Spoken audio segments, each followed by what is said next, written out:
delegates, and dear students. It gives us immense pleasure to welcome each one of you present here. Today, I, Ishani of MBA 22, and I, Suhani of MBA 03, extend a warm and gracious welcome to the 9th International Conference on Advancements in Digital Transformation, Leveraging AI and Data Science for Next Generation Innovation. We are truly delighted to have such an inspiring and intellectual gathering under one roof. This conference brings together brilliant minds from academia, research, and industry, all united by a shared vision to explore, innovate, and redefine the future through digital transformation. Your presence today not only adds value to this conference, but also strengthens the spirit of collaboration and knowledge sharing that this platform stands for. On behalf, sorry, on behalf of AIMT fraternity, we would like to welcome Major General Navraj Dillon, Vishisht Seva Medal, COS Delhi Area, Chairman AIMT, to the international conference. Sir would be joining us online. I would now request Major General Dr. Rajendra Bana, Director AIMT, to kindly welcome the eminent dignitaries for today's session. First up, we have Chief Guest Dr. Amrendra Pani.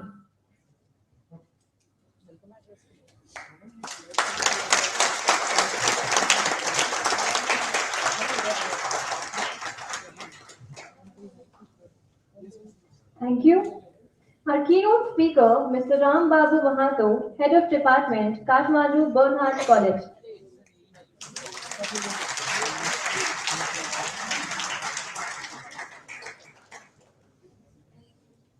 Our keynote speaker, Colonel Rajesh Sharma, Army veteran.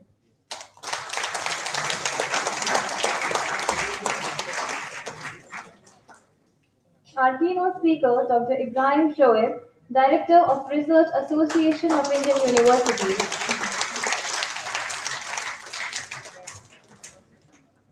Thank you, sir.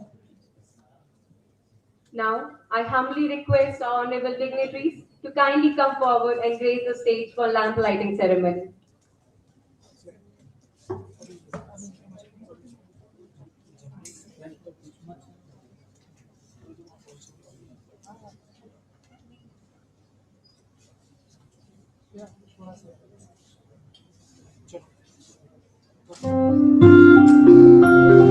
या कुन्देन्दु तुषारहार धवला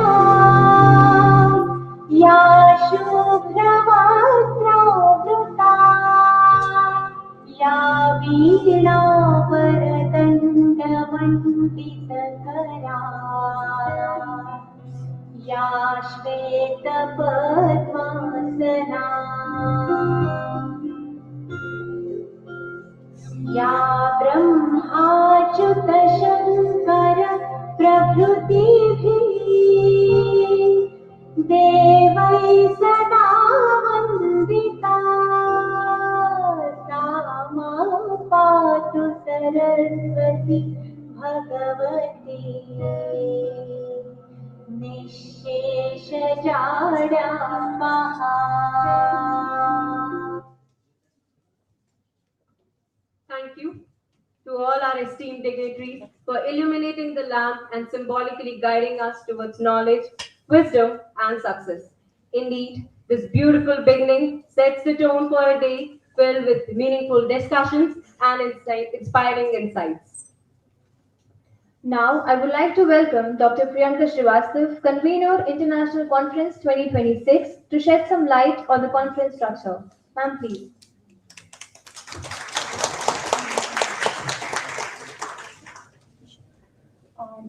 Thank you, Ishani. Honored dignitaries, esteemed guests, respected faculty members, dear research scholars, industry professionals, and participants from across India and other countries. Namaste and a very warm welcome to all of you.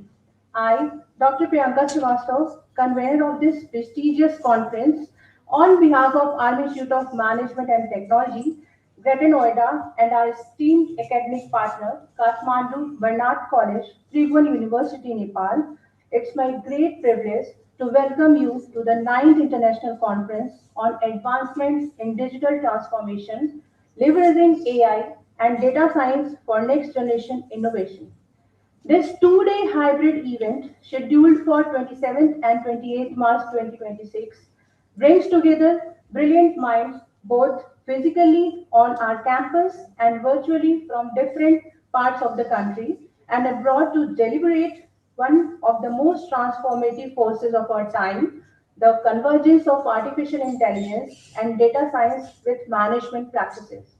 The primary objective of this conference is to advance research on how artificial intelligence and data science are redefining management practices across industries to strengthen organizational agility and to foster global collaboration among policymakers, researchers, academicians, and industry leaders.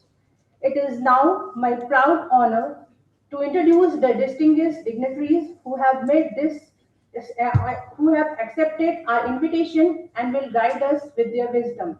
For the inaugural address, we are deeply privileged to have Major General Navraj Devan sir, BSM Chief of Staff, Headquarter Delhi area, and Chairman AIMT. Sir, your leadership and vision inspire every initiative at AIMT. We will then be enlightened by our three outstanding keynote addresses. Mr. Ram Babu Mahto, Head of Department BCA, Kathmandu Bernhardt College, Tribhuvan University, Nepal, our valued international partner. Colonel Rajesh Sharma sir, a distinguished army veteran and a cyber security expert with over 3 decades of leadership and risk management expert.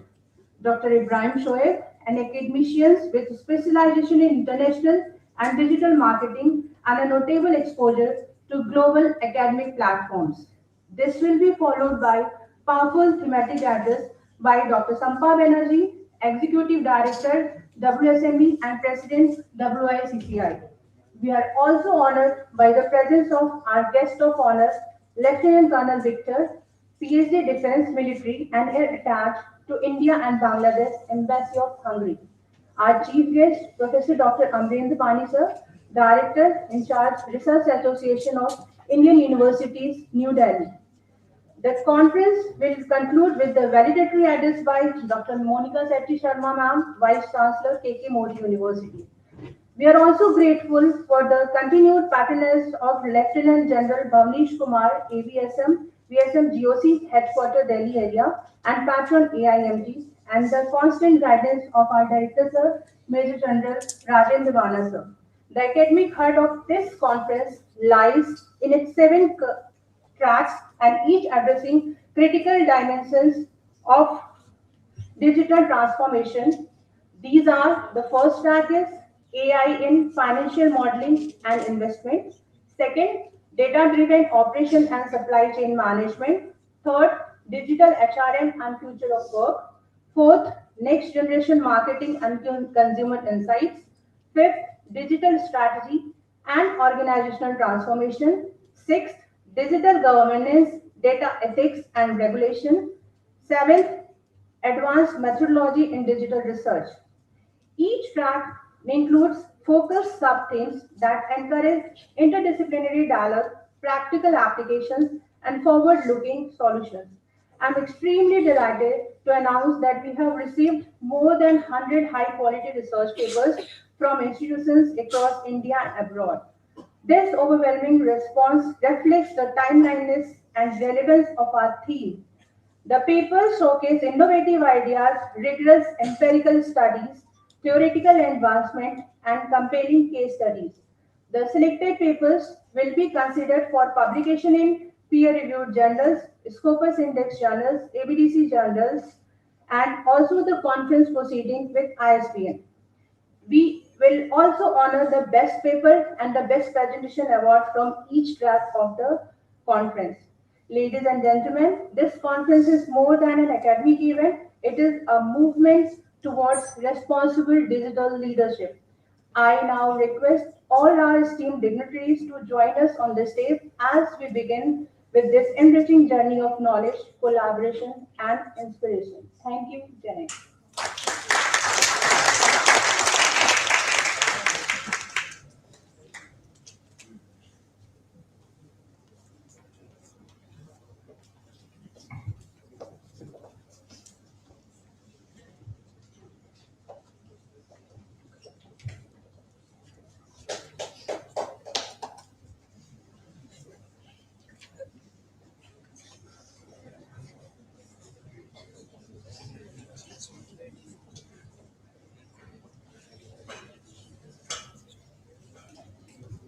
Thank you, ma'am, for that insightful introduction, which truly highlighted the essence and significance of today's gathering.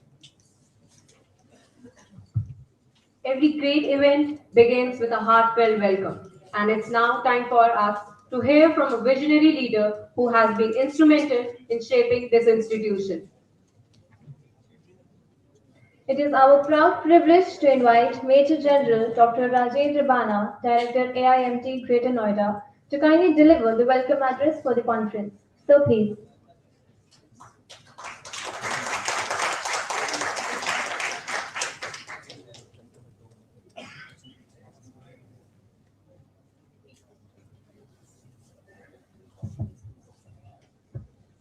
Well, distinguished guests, esteemed faculty, respected researchers, my dear students and the students from Management School Kolkata who are present here.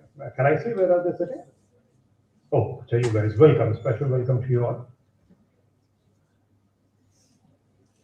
And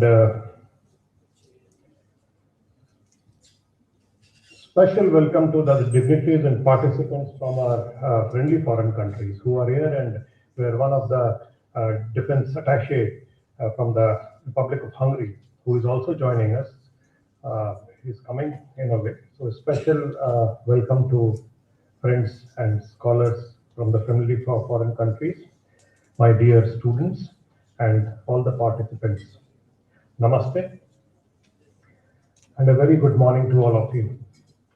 It is with great pleasure that I welcome you all to this conference on, as already stated, advancement in digital transformation, leveraging AI and data science for next generation innovation. I think it covers in its ambit everything, whatever we talk about AI and data science. This gathering and this esteemed galaxy of the speakers who are with us reflect our shared commitment to exploring ideas, fostering collaboration, and shaping the future of innovation.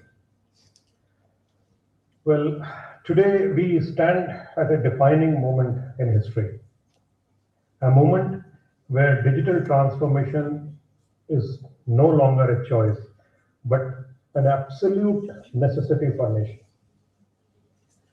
We dreamed of seeing India as Vikasit Bharat in another 20 to 25 years.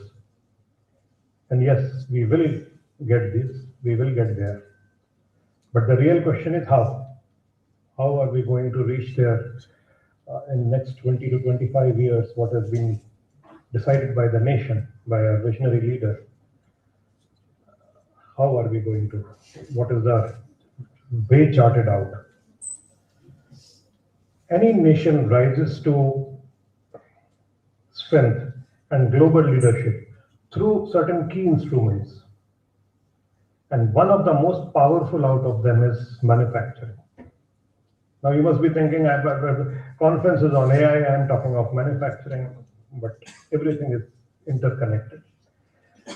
But let's pause and see, reflect. Who dominates global manufacturing today? Question is, who dominates? China. Very simple answer, China. And more importantly, do we truly have an open, level playing field to compete there? Who is already dumping the entire globe with its surplus production, surplus manufacturing? So, are we stepping into a space that demands immense resources, energy, capital, and time, with fierce established competition already ahead of us? Every strategic move a nation makes must pass through all our management students here, the basic thing we all know, SWOT. This analysis for everything, every strategic, otherwise in life, for everything, morning when you get up from left, right, or right side is also a kind of an analysis of SWOT. So, our strength, weakness, what are the opportunities and threats? So beyond scaling manufacturing, I'm not saying we should let ourselves down. We have to actually upscale too much. We have to make ourselves far superior in our quality assurances, our manufacturing to reach and to compete and establish our foothold there in that field. We must carry on. We should do it. But what is our strength today? That is where it lies. So beyond scaling manufacturing, we must ask where India's real strength lie. As I said, our skill-based service sector. That is where we have been. All your big IT giants, you will find somewhere Indian sitting in the top. Even so I'll just talk, and I'll take a little bit time because we started off early. When you go to West Asia, which we call Middle East, they're doing exceedingly well. They have transformed the face of their nation with the money which they had, but how they put it through. So they have got all the advisors, all the board members, high level thinking people, generally from Western world, US, Europe. And whenever there is a problem, this is my personal experience. It's all very white dominated boardroom of theirs, decision makers of theirs. And when those decision makers have to take a, please put it on silent, son, or whosoever is it. This was told to one of by your colleague only in the beginning. Put it on silent. So whenever a question is imposed and a decision has to be taken by these decision makers who are sitting, they have got their own analyst. And immediately he looks back at shoulder, and there will be somebody coming from there. He has to be a most likely a Keralite or a Tamil Nadu or a North Indian, and he will just say no or yes. This is practically as his one this and one this makes the decision by that board which is going, because he is the man who is working on them. So this is our strength. Foster on our strength, move on our strength. So we have got already proven IT capabilities, consulting and global services, but this new force which is shaping up, artificial intelligence. Now AI is no longer a technology. It is the backbone of future economic power, of innovation, and the foundation of next generation military strength. So economic and military, two biggest spheres which control the world, which are defining definition of a developed nation, would be and are being controlled by artificial intelligence today. And what world superpowers are doing? Essentially, there are still one is there, second, there may be two or three. That is what I can say. What are they doing? They are in a race now in AI, not in AI, but to build artificial super intelligence.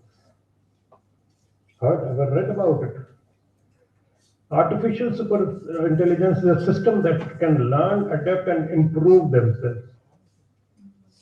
So now we are on that platform. Those powers are thinking, because that is how they plan. And it is not in a distant future. It is happening now. And for India, this is not an opportunity. It's not just an opportunity. This is a turning point. If we act decisively, invest in AI, data science, and digital skills, we can lead the world in knowledge-driven growth. Already we have got our people, our brains well embedded there. It's just a matter of this. Then we oblique new generation alpha, which is coming, for them to take it on. But if we hesitate, we risk being left behind in the most important technological revolution in our times. So the choice before us is quite simple. Adapt and lead, or delay and follow. Because in the age of AI, it is or never. Well, as these advancements reshape our world, institutions, and organizations must embrace innovation, foster continuous learning, and remain ethically grounded. As an academic community, our role extends beyond imparting knowledge. We must nurture critical thinking, creativity, and responsible use of technology among our students.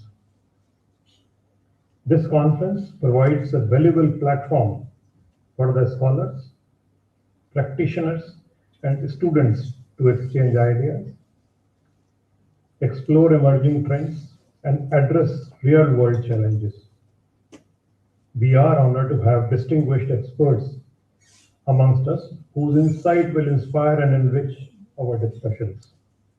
I extend my sincere appreciation to Dr. Priyanka Shrivastava Madam and her team and entire team for organizing this event with their dedicated efforts.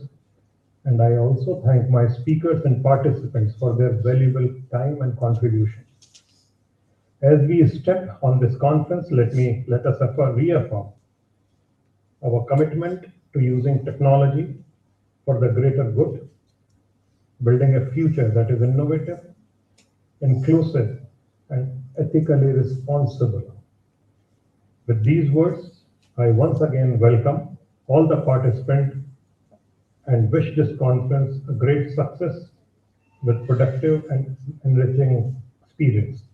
Thank you so much, and Jai Hind.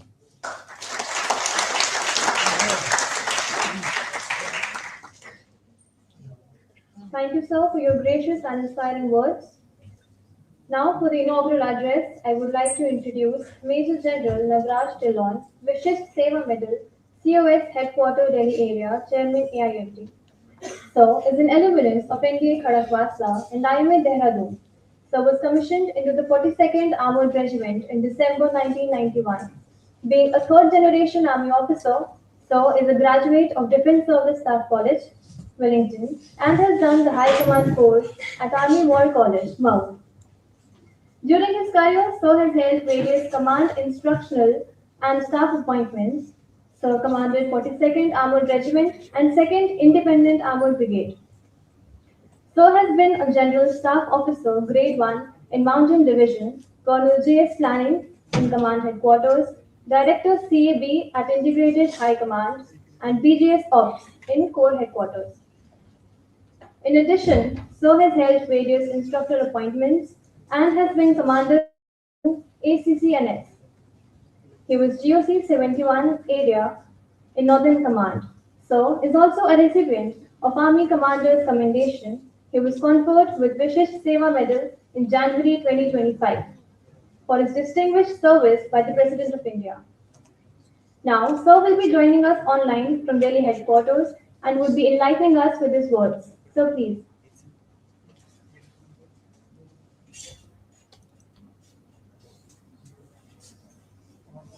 Distinguished dignitaries, esteemed speakers, members of academia and industry, faculty, researchers, and our dear students.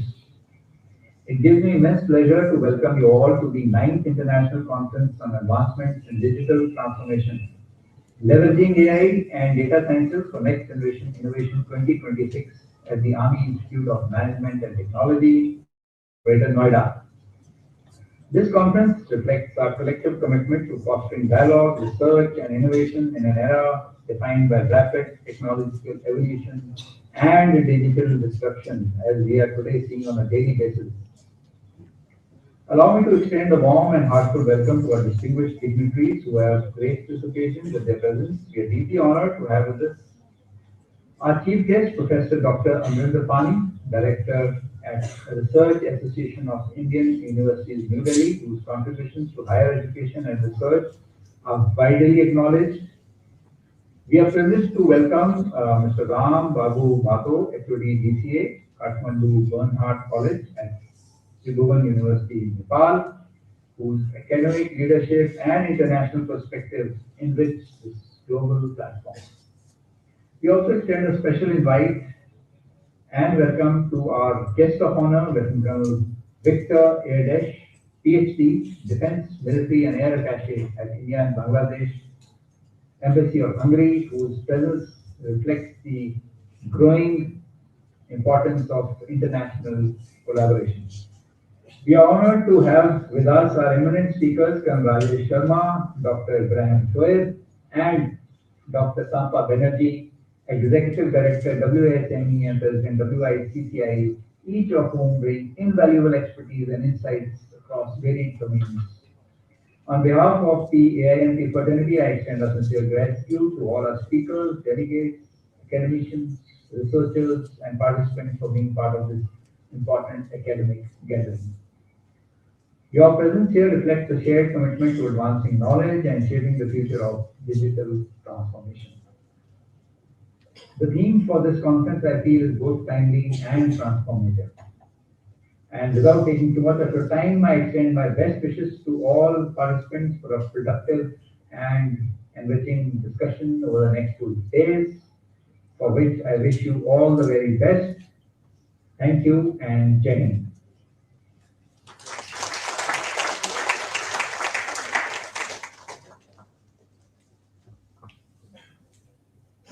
Thank you, sir, for your insightful words. The keynote sessions are the heart of any conference, where ideas take shape and perspectives are broadened. We now begin this enlightening session with the first keynote speaker. It's an honor to invite Dr. Ram Babu Mahato, a distinguished expert in his field, to deliver the first keynote address. Dr. Ram Babu Mahato, currently serving as the head of Department of Bachelor's of Computer Applications program at Kathmandu Bernhardt College, Nepal. Sir has over 7 years of experience in academic leadership and is actively engaged in teaching, academic management, and mentoring undergraduate students in the field of computer science and information technology. Sir has an extensive experience in undergraduate education and has contributed greatly in maintaining the academic quality in accordance with the university standards. Sir has also regularly participated in academic seminars, workshops, and collaborative discussions aimed at strengthening IT education and promoting innovation among students. With immense pride, I would like to invite Sir to kindly grace the stage and share his wisdom with us. Please, sir.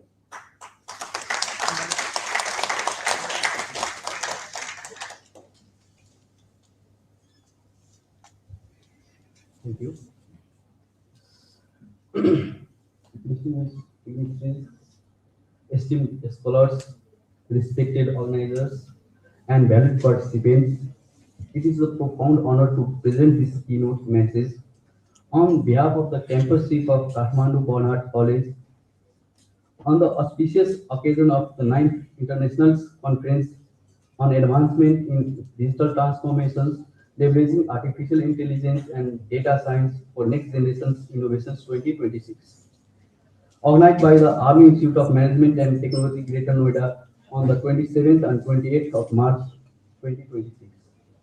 I, Ram Babu Mahato, head of the BCA department, am deeply privileged to represent our institution in this prestigious global academic forum.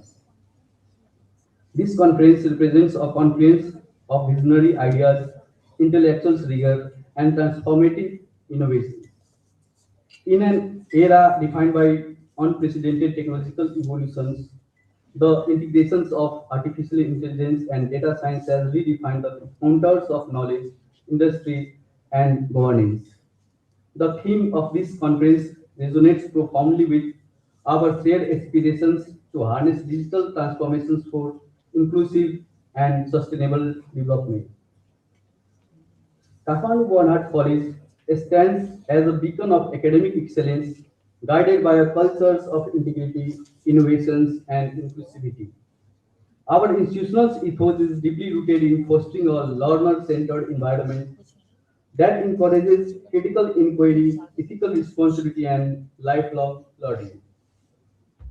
We believe that true education transcends the classroom, nurturing individuals who are capable of contributing meaningfully to society.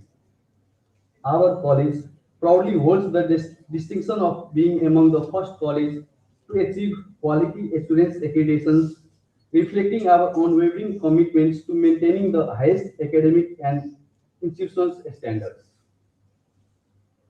This milestone is not merely an achievement but a continuous journey towards excellence, accountability, and quality enhancements.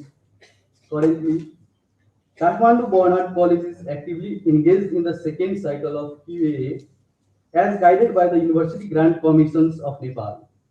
This endeavor signifies our dedications to continuous institutional improvement, aligning our practices with national and international benchmarks of quality education. With vibrant academic community of more than 650 bachelor's level students, the college continues to expand its academic horizons while maintaining a strong focus on quality and relevance. Our students empowered through innovative pedagogies, practical exposure, and research-driven learning approaches that prepare them for the demand of the global digital economy. A defining feature of our academic culture is the promotions of research and scholarly engagement. Kathmandu Bernhardt College publishes yearly peer-reviewed journals providing platforms for faculty members, researchers, and students to contribute to the advancement of knowledge across diverse disciplines. The integrations of research into teaching and learning process ensures that our academic programs remain dynamic, contemporary, and impactful. We encourage interdisciplinary collaborations and innovations, fostering a culture where ideas are not only generated but also translated into practical solutions. In alignment with the National Educational Framework, our institutional vision is guided by the policies and directives of the UGC and the 16th National Planning Commission of Nepal. These frameworks emphasize quality education, research innovations, and institutional autonomy as the key drivers of national development. A significant aspirations of Kathmandu Bernhardt College is to achieve sustainable excellence through the multiple cycle of QAA accreditations. As envisioned in national policy frameworks, institutions that successfully complete three cycles of QA may progress towards the status of a deemed university. We are resolutely moving in this direction with a clear vision to evolve into a center of academic distinctions and institutional autonomy. This journey reflects our commitments to excellence, innovations, and leadership in higher education. The IT, BCA, and BSc CSIT management and humanities programs at our college plays a pivotal role in advancing digital education and technological competence. Through a well-structured curriculum, experienced faculty, and industry-oriented learning approaches, we prepare our students to become future-ready professionals in the field of information technology. Participations in international conferences such as Advancement in Digital Transformation, Leveraging Artificial Intelligence and Data Science for Next Generation's Innovations 2026 provides invaluable opportunities for knowledge exchange, collaborations, and global exposure. It enables us to engage with leading experts, explore emerging trends, and contributes to the global discourse on digital transformations. We deeply appreciate the effort of the organizing committee of the Army Institute of Management and Technology for creating a vibrant platform that fosters academic excellence and innovations. Such initiatives play a crucial role in bridging the gap between academia and industry. The spirit of collaborations and intellectual exchange embodied in this conference inspire us to strengthen partnership, enhance research capabilities, and contribute to the advancement of global knowledge system. It is through such collective efforts that we can address complex challenges and create meaningful impact. In conclusion, I extend my sincere gratitude to the organizers of this remarkable opportunity to be part of such prestigious international event. I reaffirm our commitments to academic excellence, research innovations, and global collaborations. Let us continue to work together in leveraging artificial intelligence and data science to shape a future that is innovative, inclusive, and sustainable. I wish the conference great success and hope that its outcomes will inspire transformative ideas and enduring partnership for years to come. Thank you.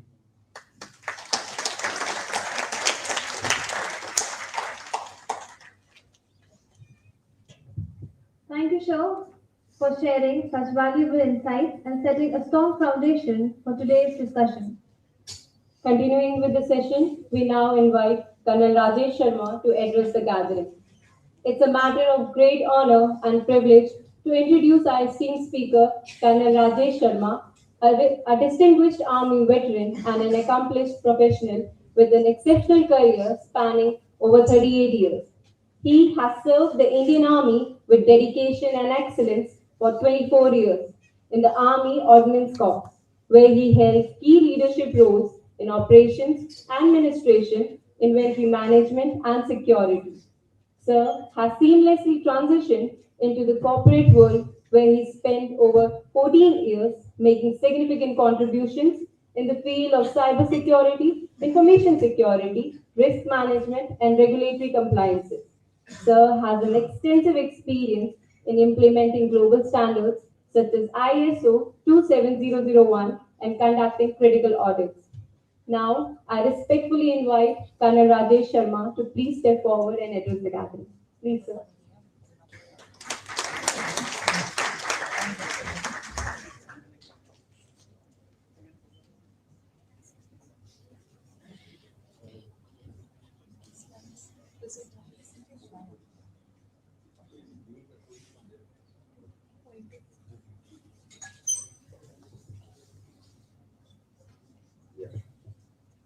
Okay, thank you.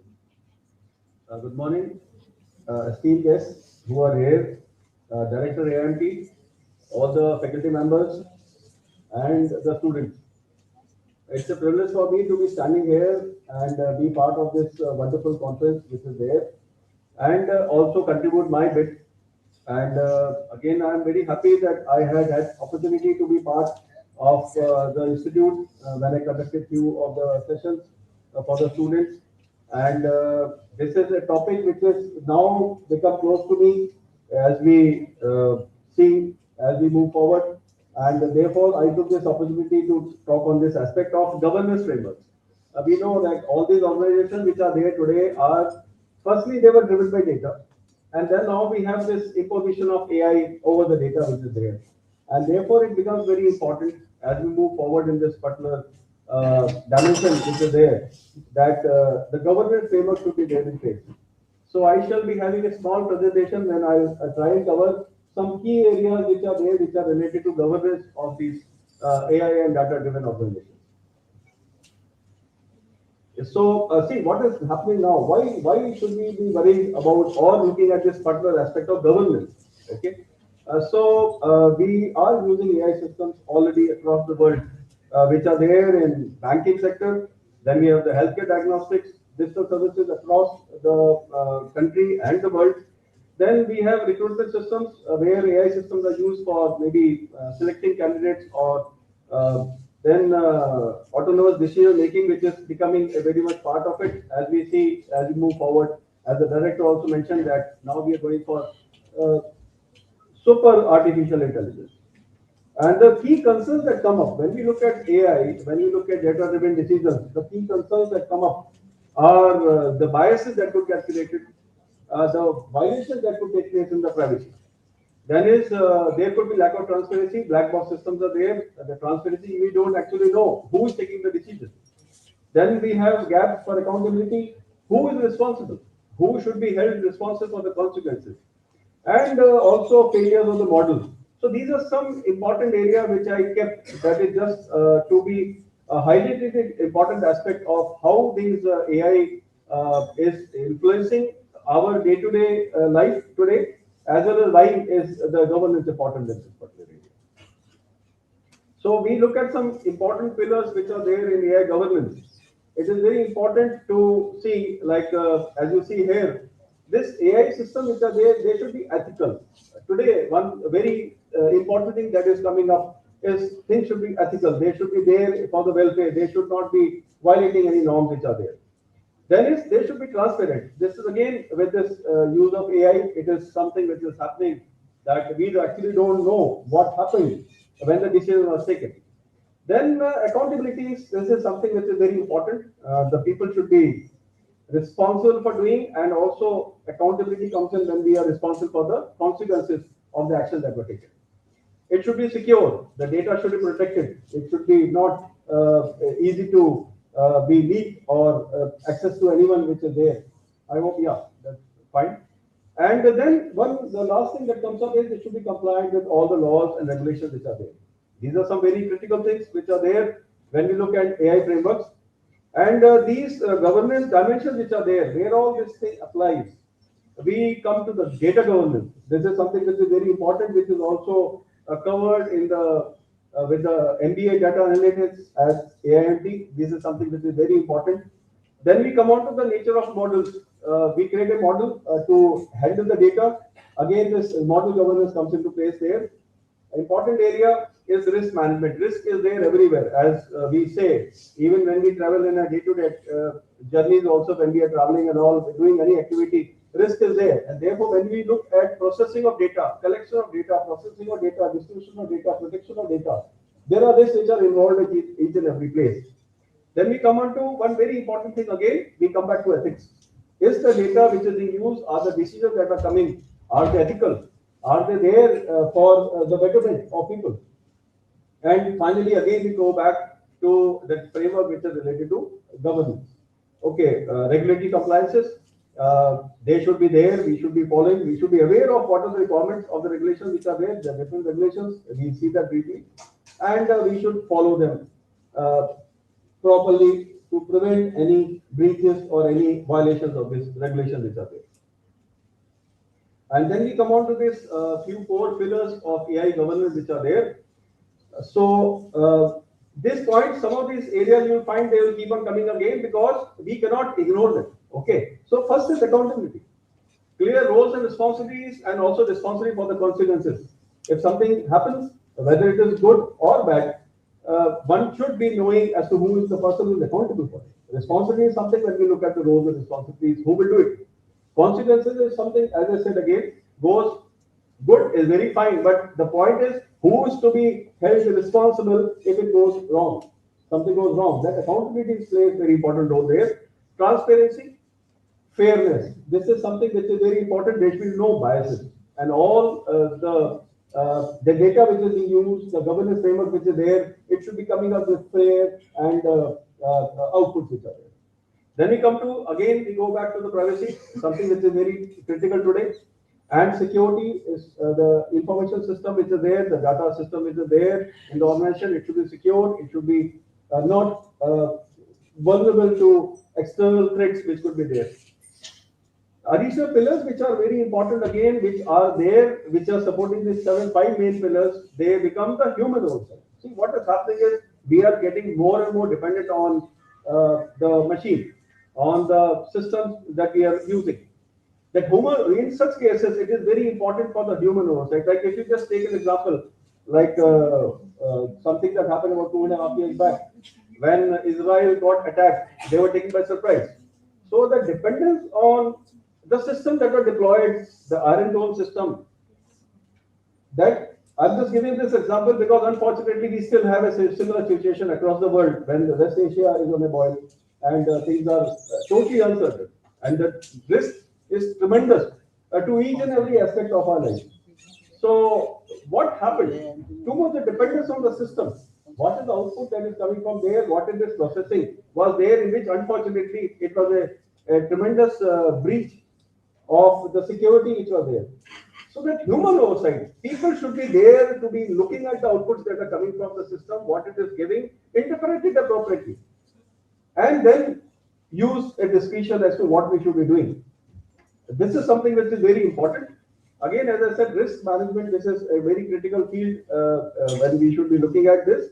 And another thing which is very, whenever we are implementing any system, whenever we are implementing any frameworks, we should have an audit trail. It is something very important. An audit trail should be there as to what happened there, who did it, who did what. This is something very important. This is done in audits, and this particular system which is implemented should be audited. Then we come on to this life cycle of this governance of AI. Again, when we go back, it is actually processing of data that is taking place. Okay, so as you see here in this particular slide, that we have the data collection that is taking place. Then we have the preparation of the data for use. Then we have a model. This is a model which is deployed, which use the nature of model which will meet our requirements. We deploy it. Then we validate this particular model. Is it giving the outputs that we expected? Then we come on to the deployment of this particular model. That is, you go live. When we say this term deployment is go live, make it accessible to people to use. Then we monitor. This is something which is very important. Monitoring is something very important. How is the system performing? Is it giving the results what were expected? Is it performing the way we wanted it to perform? And finally, is once the life cycle is over, the model retires. Okay, so these are some key fundamentals which are there in AI governance. Again, AI is over the data. If you see, it was the data which was there, which is in use, which is leading to something which is leading to artificial intelligence. Okay, so we have the collection from there, we have the preparation, then we have the model which we deploy, then we validated the model, we deploy it, we monitor it. So these are some key areas which are there in a governance system for AI. Then we come on to this aspect of some of these things which are already in place in the world to regulate or to monitor the aspect of AI governance. One is the OECD AI principles. This is the Organization for Economic and Cooperation and Development, which is there where about 38 countries are part of it. India is a partner. India is not directly part of this particular committee or the organization which is there, but we are very key partners in this. And therefore, as you see, we had this AI summit also in our country. It is also something which is related to this particular aspect. Then we have the National Institute of Standards and Technology, AI Risk Management Framework.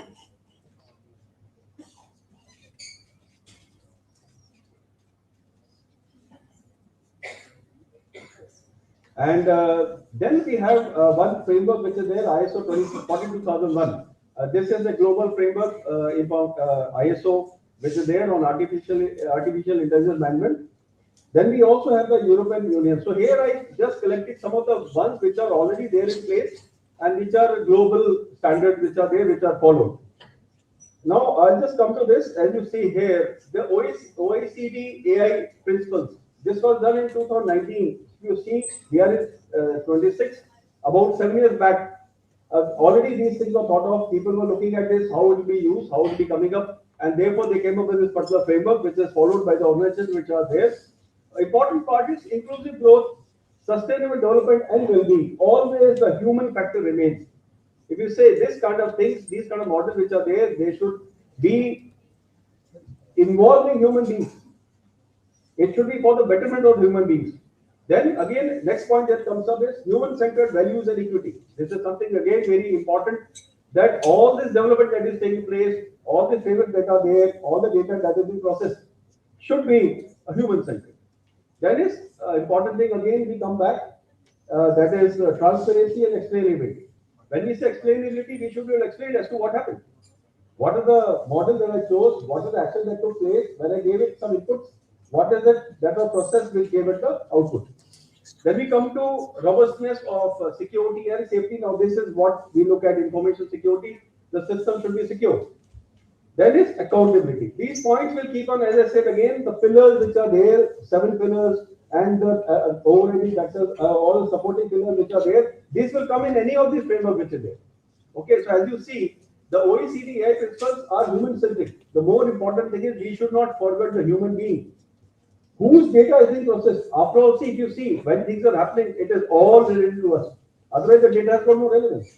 It's all related to human being. Okay, and therefore, it is very important that the human being is always kept in the forefront. Then we come on to the NIST risk management framework. This came up last year. This is NIST is a standard which is National Institute of Standards and Technology, which is a US-based body, and they gave these standards which are there.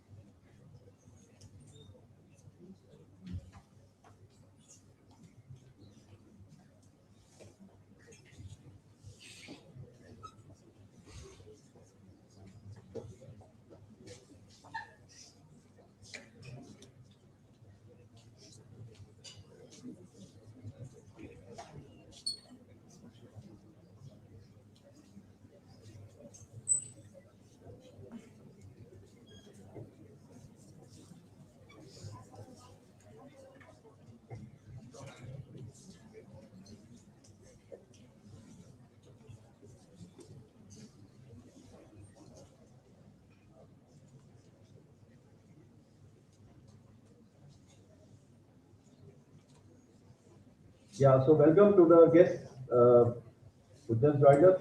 So we'll continue with this particular presentation that we have. We are on to this NIST risk management framework for artificial intelligence. Now, as you see here, what we have is governance come first. We govern, we lay down the policies and procedures which are there to be followed, and culture of awareness. Then we go on to the mapping. We map the processes to the policies, and we ensure that the things are there the way we want it to function. We measure. So the thing is that these terms get used differently in different places. If you are looking at measure, it is monitoring. When the systems are performing, we are monitoring them to be there, functioning the way it was expected to be there. And then is managed. When we all the systems are working, we manage, we do look into it, we look at the areas which need improvement. And from there, we again come back to the aspect of governance. So this is an iterative cycle which continues the way as we see here. We govern, we map, we measure and manage. So this is the NIST AI framework, which is formulated by NIST, which is a central body of USA, and also many of the other standards, they take references from this particular body which is there. Then we come to this particular aspect of 42001, ISO 42001. This is the standard which came in 2023. This is for AI management. Okay, and this lays down. So this is one standard which certifies the organization on. It gives a certification. It's a certification standard. Other standards or frameworks, you do not get certified on them. You should follow them as a compliance, as a regulatory compliance. This is one where you have. You prove your compliance to the standard and you are certified also. So here we have the policy. Again, you create the policy which comes in the part of governance.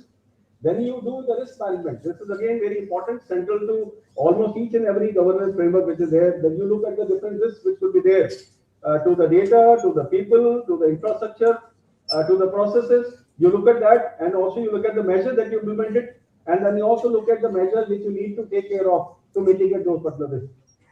Then we come on to the impact, like what is the privacy impact assessment which is happening on these areas, that how things are happening, how will it impact if something goes wrong. Again, this is related to risk management, privacy impact assessments which are done, that how will be the impact, what will be the impact if things do not go the way we want it to happen.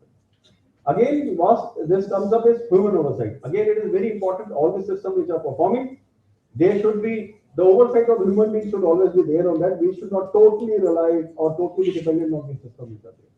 And finally, is the life cycle control which are there. This is again, all these processes are iterative, they are repetitive, and you ensure that you maintain the system the way it is there, and wherever there are requirements for carrying out improvements, you go back to the part of government. Okay, so these are like there's a cycle which is plan, do, check, act. This is how there's a continuous cycle which is there. You find some weaknesses, you find some area where you need to improve, and you go back to the part of governance, and you create the policies, or you modify your policies, or amend the policies. Okay, so this is one standard for AI governance, as I said again, which is a certificate is given, it is certified, and one organization can proudly display this particular certificate. Then we come on to this European Union AI Act. Again, this has been formulated by the EU for ensuring a proper usage of AI, and this is something which is based on risk. I'm saying again, risk keeps on coming time and again. And once I'm speaking to students, even when we come onto the road and we are driving a vehicle or we are traveling on a road, the risk starts there only. A risk is a part of our daily lives. Okay, and similarly, a risk is also important for any organization also to be looked into. So there are some risk categories which have been defined by EU, which are unacceptable risk, high risk, then is a limited risk or a minimum risk. So this is just a graphic representation of this particular thing. That is, on the top is unacceptable, not possible. You cannot have this kind of risk. Okay, like you cannot, these things cannot be done. Okay, you do hear of stories which are like misuse of data or things like that. It is not at all there in any category. You cannot do that.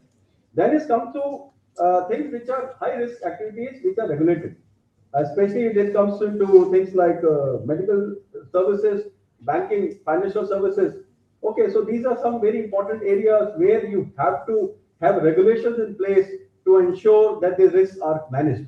Then we have something which are limited risks, which are their obligation, which are to be followed with regards to transparency and other areas.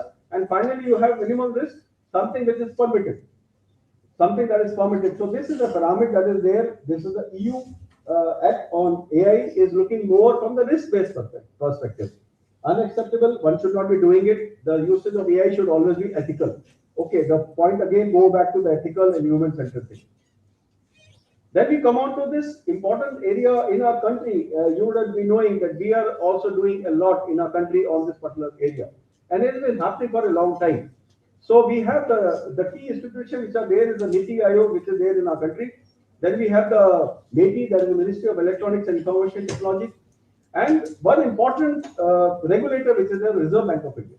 Very important, like India, you will agree, is the largest country from the perspective of the transactions that are taking place, the number of banking transactions that we do and all. And the regulations which are framed by RBI are something which has actually kept our finances all together, all these institutions together. And I had the privilege of being part of these audits being conducted.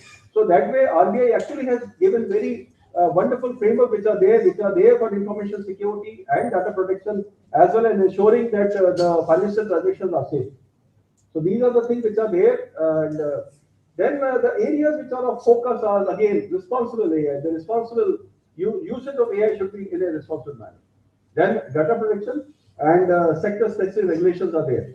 So NITI Aayog has published the responsible AI principles. This again has happened not yesterday. It has happened a few years back when these basic pillars were created: is safety, reliability, equality, inclusiveness, transparency, accountability, and privacy protection. So these are the things which, as we see, infographic on this particular aspect, the key sutras which are there in our country for AI governance is trust. The most important thing is that trust is the foundation for anything that you'll agree. Trust becomes the most key area in any of our things to do. Then is people first. Again, the priority is given to the people, human beings. We come on to the innovation over restraint. So we have to be controlled innovation. It should be there, meeting all the requirements, it should be there. Then we come on to fairness and equity. There should be no bias. It should be a fair model that we implement. Then we come to accountability. As you see, time and again, as I said, these basic factors will come back. Accountability is something which is very important. Who is accountable? Is the machine accountable or the person behind the machine is accountable? If, as I say again, things go well, that's all fine. But it appears all these things come up when things go wrong. They don't, or they do not go with the way planned. That is understanding. This is another way to say transparency. One should be able to understand as to what's happening, how the data is getting processed. And safety, resilience, and sustainability. It should be secure. It should be resilient against any disruption that could take place. Okay, and it should be sustainable. So these are the key pillars on which our Indian framework is working on AI. Then is data governance. When you look at it, as you know, the Digital Data Protection Act that came in 2023. Then we also have the rules which came in last year, 2025. So basic thing is, when you are processing the data, the consent should be taken from the user whose data has been processed. Then we have data fiduciary. Data fiduciary is the one who are holders of the data. The people who hold the particular data, they have a lot of obligations to perform. Data protection board, it has to be there. Any breaches that could take place, any violation that could take place will be taken care by the data protection board. And then important area is the world is today one. So border transactions also take place. So there are a lot of regulations on that also as to what nature of data can be transferred across the country. Then again, we have, as I said, some sectors are already given a lot of frameworks on this AI, in which banking is given by the Reserve Bank of India. Then we have the healthcare sector where we have the regulations in place, and financial technology, which is there again, where there. I'll just cover one important area which is there for the RBI. So RBI has given a wonderful framework which is there. There's a very beautiful paper which is there, which came up last year, when it is laying down the guidelines with regards to responsible and ethical enablement of artificial intelligence. As you see, the term itself, responsible and ethical enablement of artificial intelligence, is so beautifully worded. So we have trust. Again, the first part was the trust. Then people first. Human beings will always remain first. Then we have innovation over restraint, fairness and equity. Then we come on to accountability, understandable by design, and safety, resilience, and sustainability. So these are the framework which is there by RBI, which is in line with the national framework which is there, which we are key pillars of our framework. And as I said again, RBI has actually comes up with very wonderful frameworks, with very wonderful regulations which are there, which has actually helped us to sustain this nature of banking system. You're not aware of any major happenings taking place, and again they are very strict. Anything goes wrong against the norms which are there, you would have heard that some bank or fined 50 crores or 40 crores or 20 crores. They are very strict on this particular aspect. So that is how we are going to sustain our system, and then which is coming in of the AI, it is again come up with this wonderful framework, which is a very detailed framework done by the people from banking and other sectors who are there, who have put in their mind and come up with this particular paper which is there, or the framework which is there. Then the important thing is when we have AI and the organization working on it, is very important to have this. What is the thing which contribute to the governance in AI? So a board level oversight. When we say oversight, is one should be looking at it. One should be having an independent look at it. What is happening? Then is an ethics committee. We go back to the ethical use of AI. We have a risk and compliance team. We have the data governance office. Then we have the risk model, AI model risk management team. So model that we discussed. There are different models which are in place, which is the model we are using, a model this associated with that, and we carry out internal audit. So this is a something which is there when it says the governance structure should be there in this particular manner in an organization. So this is I'm moving towards the end of the presentation, and here we have how things are there in place. As we see, we have the global frameworks, OECD AI principles, then an IST risk management framework, ISO 42001, then we have the EU AI Act. Then we come on to important thing is the ethics committee which is there. Then we have the risk management, we have the model oversight and the internal audit.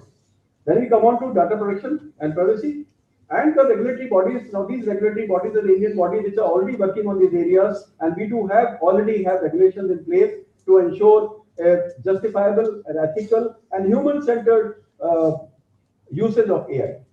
And then in life cycle, we discuss that we are collecting the data, then we deploy a model, we do the validation and testing, we deploy, and we monitor how the model is performing, and finally we retire this particular model. So again, important thing that is happening worldwide on this particular area are these regulations which are coming up, which are there in place. Responsible AI certification. As I said again, there are different bodies also which are there on AI, but one of the standards which is globally recognized is the ISO standard, in which ISO 42001 2023 standard lays down the framework for certification of organizations on the usage of AI. Then we have audits for the algorithm also that is being used. Another term that came up is explainable AI. One should be able to explain what is happening in this particular AI. And then we also integrate AI governance with ESG, that is environmental, social, and governance factors which are there. So this is something which is very important on this particular governance part of usage of AI by the different organizations. So in the conclusion slide, the thing which is very important, as we see through the different frameworks, through regulation which are already in place, that is the AI system should be trustworthy. It should be compliant to the requirements of legal as per the region, as per the area where it is deployed. That is ethical decision making. Again, as I'm saying, this is something very critical, very important, and sustainable. It should be sustainable. It should lead to the betterment of people. It should be leading betterment of the environment. And then important part is the future belongs to organization which combine innovation with responsibility and governance. So these are some of the areas which I thought were there, which will be easy to understand, easy to comprehend with regards to the governance in AI framework which are there. If there are any questions, any things, I'll try and clarify if there is anything that is there.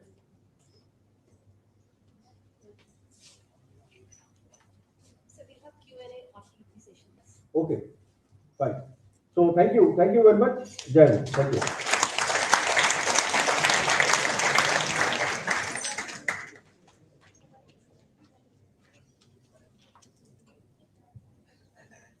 Thank you, sir, for your thought-provoking address and enriching us with your presentation.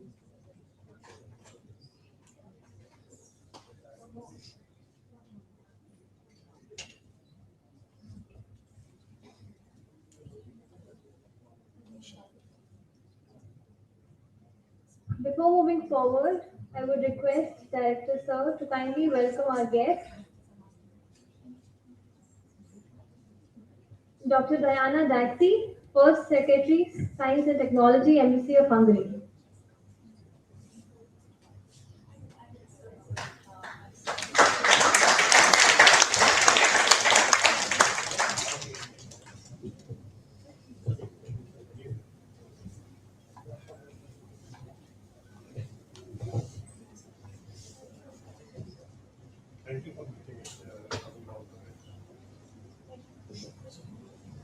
Now, I would request Director Sir to welcome our guest of honor, Lieutenant Colonel Victor.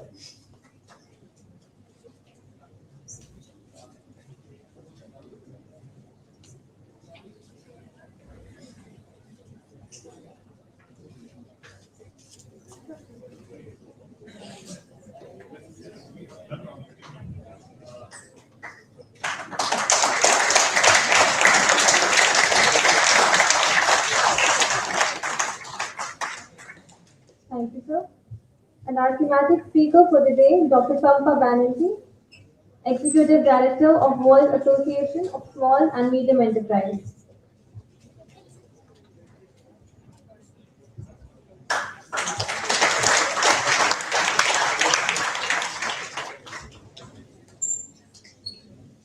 Thank you.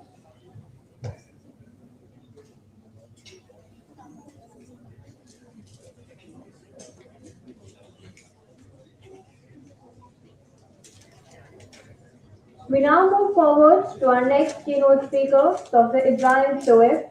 Sir, this is undergraduation and post-graduation in India and now is a faculty at Sharjah University, Agra. Sir has attended international conferences in Nigeria, India, USA, United Kingdom, and other countries. Sir's area of specialization is international marketing, digital marketing, and international business. With great pleasure, I invite Sir to join us on the stage and enlighten us with his vast experience. Please join us in welcoming Dr. Ibrahim Shoaib to deliver the keynote address. So please.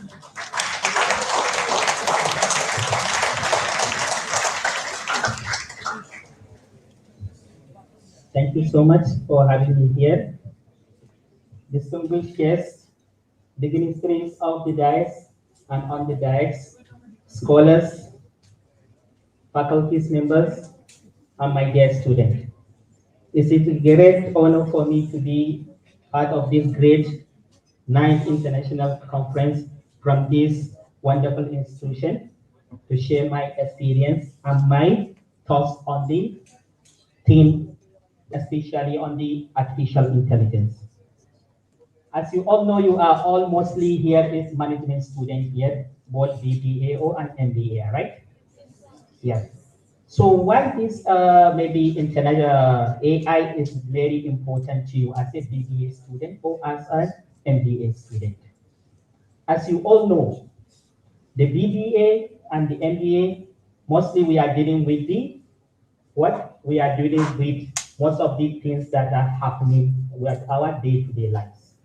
But when we combine artificial intelligence to it, it makes our work very easy and very fast, right? So AI is here to stay. So as a young generation, are you planning to accept the challenges for your transformation or not?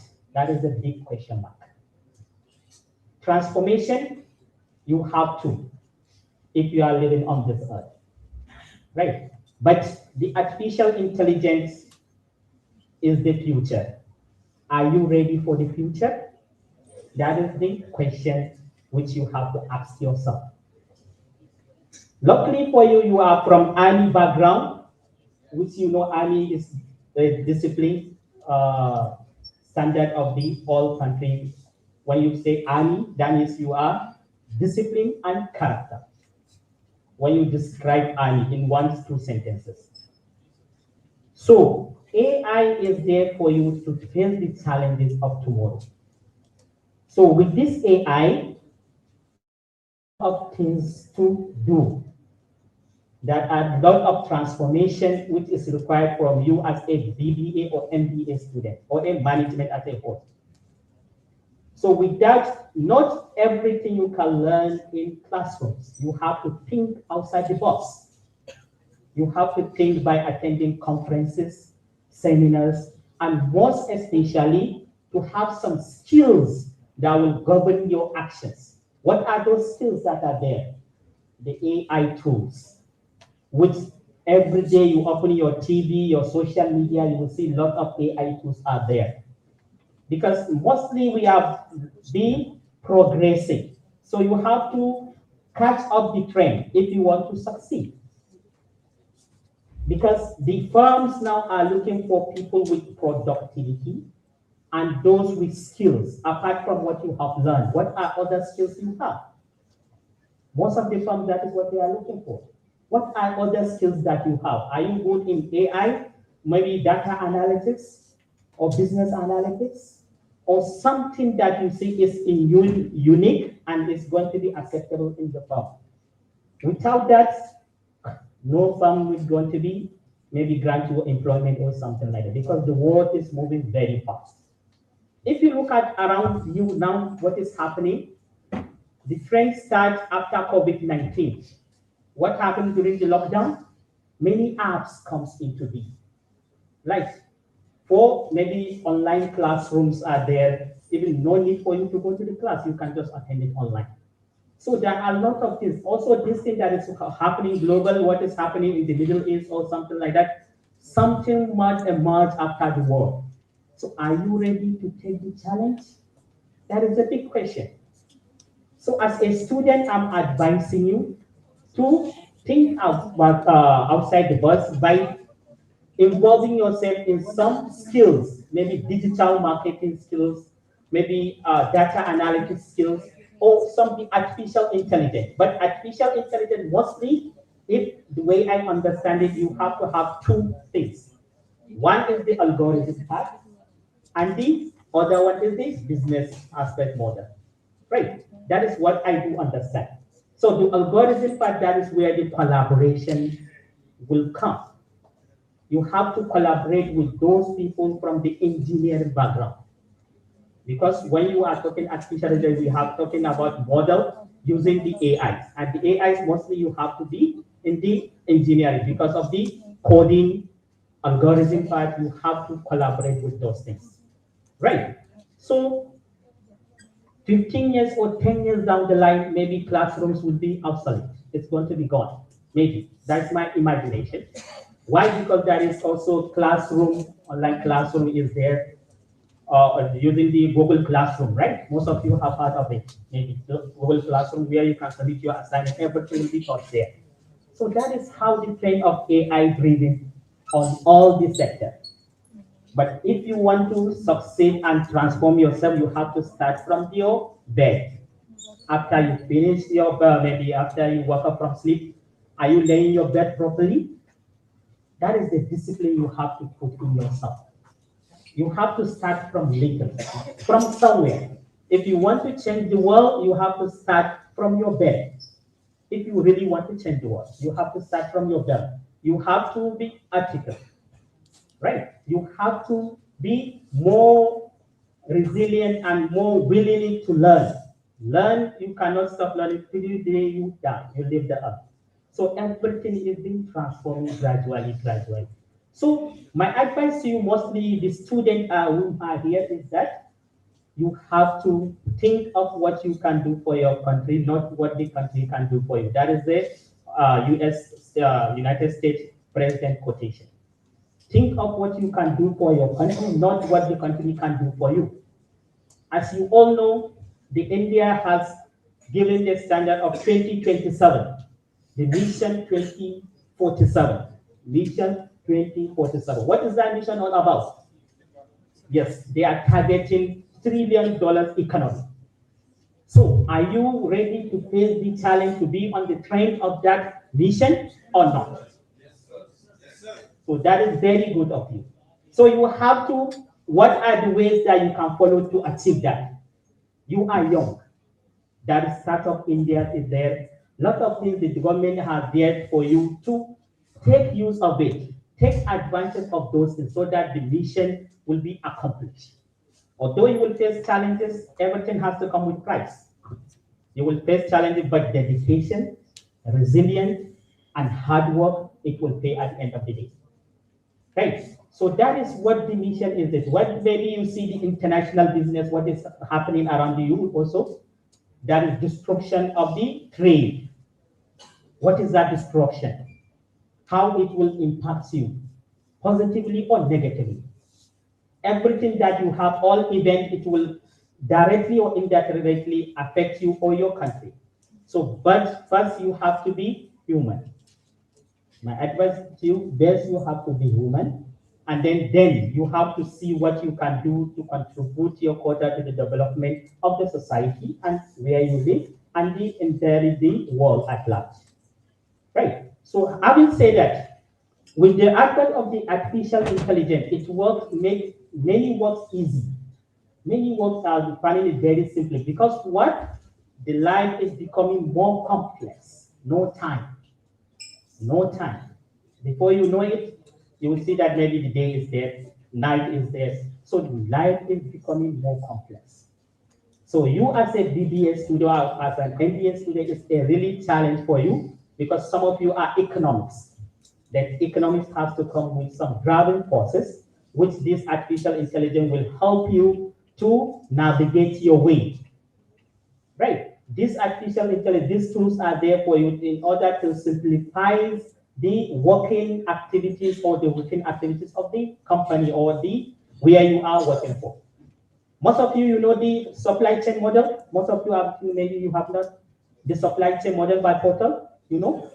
So what are they? We have two things, right? What are they? The supporting activities and the primary activities, right? Those of you, I know BBA student and MBA student, most of you have learned that. So this thing you have to take into consideration how the organization or how the company works. It's the same thing as how the global work forces works also.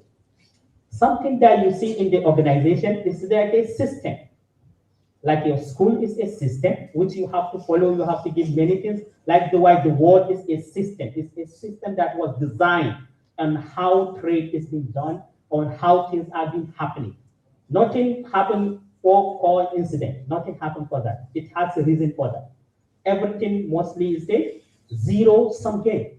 Have you heard of the theory of zero-sum game? Zero-sum game. So that is the theory we call zero-sum game. That is the loss for this is a gain for this. That is the zero-sum game. Maybe your faculty will teach you, maybe later in your syllabus. But that is how the system of the world looks like. But having said that, the science, the data, the science behind it, all this that you can see information is the key to every society. And information is the $1 billion industry. Everything is there in your books. You just have to consult it. That is why you see lots of companies, lots of firms, lots of countries, they are investing more in R&D. Right? R&D. You know R&D? Yeah, research and development, right? Which maybe some of the speakers might be talking about that. So this, if you look at also the Harvard University, they have large amount of patents.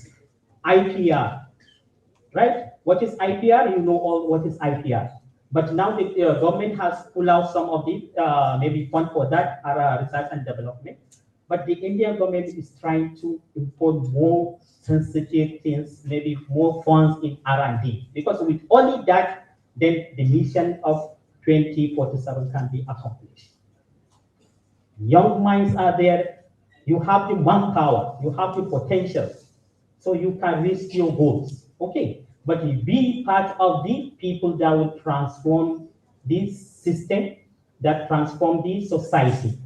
Be good ambassadors for your country also. So this one will be keynote. I will not take much of your time. I'm very happy to be with you all. And also, I wish this great international conference a success. So, Jai Hind and Jai Bharat. Thank you so much.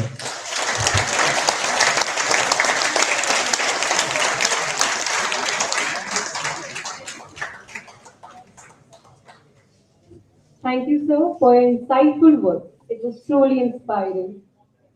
Moving forward, we now invite Dr. Sampa Banerjee for the thematic address, which will further deepen our understanding of the conference theme. Ma'am is the Honorary Secretary of National Level NGO SAVE and has diverse experience of over 24 years.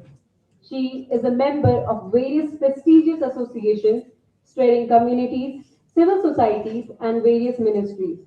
As an executive director of WASME, an international SME organization, she is instrumental in connecting the world's small businesses to the global economy. Ma'am is also an international convener of All African Association for Small and Medium Enterprises, headquartered in Baisila, Nigeria. Through her commended work in women and child development, Ma'am has empowered over more than 2 lakh women through legal services, creation of micro enterprises, and through different forums. For her great contribution, Ma'am has also received the prestigious Custodian of Humanity Award from IGHM New Delhi. She is a member of Technical Advisory Committee of the National Institute of Entrepreneurship and Small Business Development, an autonomous organization under the Ministry of Skill Development and Entrepreneurship. Now, I would like to invite Ma'am on the stage to grace her with her valuable work. Ma'am, please.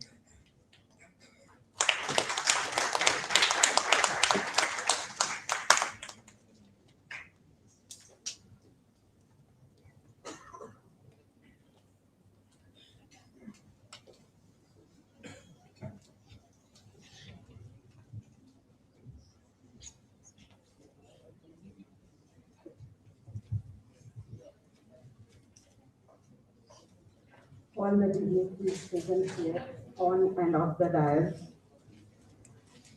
faculty, His Highness from the Hungary, and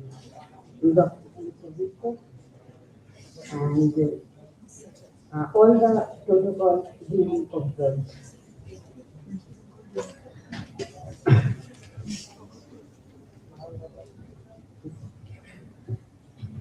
Good morning, future leaders. It's privilege to be here with you all, our future leaders. So as I was entering the college campus on my way, I noticed something very simple, yet very powerful. 2 vendors, one selling juice and other cookies. What caught my attention was not their products, but how they were selling. Both were using QR scanners. The moment stayed with me because it reminded me that in a country of 1.4 billion people, digital payments are no longer a luxury. They are a way of life. Not just in cities, but in small towns and in villages too. Today, over 21 billion UPI transactions happen every single month. 21 billion. Think about that for a second. More than many nations combined. Think about that for a second, then you will realize, you will understand how we are moving towards this. This is not just growth, this is transformation. And you are standing right in the middle of it. My previous speakers, they have already mentioned all the regulatory norms, how AI will impact, how RBI has set up rules. So if you go out of India, you will get to know all and in due course, in your studies, you will get to learn all the regulatory norms, how to use it. So I will not go in all the details. So we are living in an era of India's AI revolution. With initiatives like Digital India, Aadhaar, and India AI Mission, the government is building an ecosystem where each one of you can thrive, innovate, and lead. Let me give you a few real examples. Karan Desai, any one of you? Who is Karan Desai? He is from IIT Bombay, Mumbai. He developed an AI tool to detect diabetic retinopathy and was recognized by MIT Technology Review. Rishabh Jain from IIT Kharagpur built an AI system to predict cryptocurrency prices, pushing the boundaries of fintech. Pratiksha Thakur, co-founder of Kahi.ai. She is leveraging all the Indian languages, with intellect voice-based solution, enabling more inclusive access to technology. Arvind Sankar from IIT Madras created an AI chatbot for mental health support, and which is directly impacting, and it is very accessible. So these are not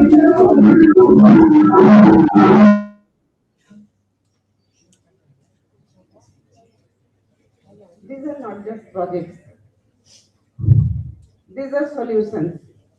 These are ideas turning into impact. But let me tell you something very important. The real opportunity is not just in urban India. It lies in rural India. 65% of our population lives in villages, and that is where AI can create that deepest impact.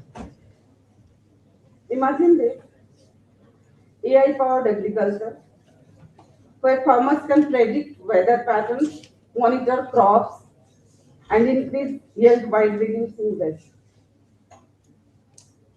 Healthcare in remote areas, where AI can assist in early diagnosis, bringing timely and accurate treatment to places where doctors are scarce.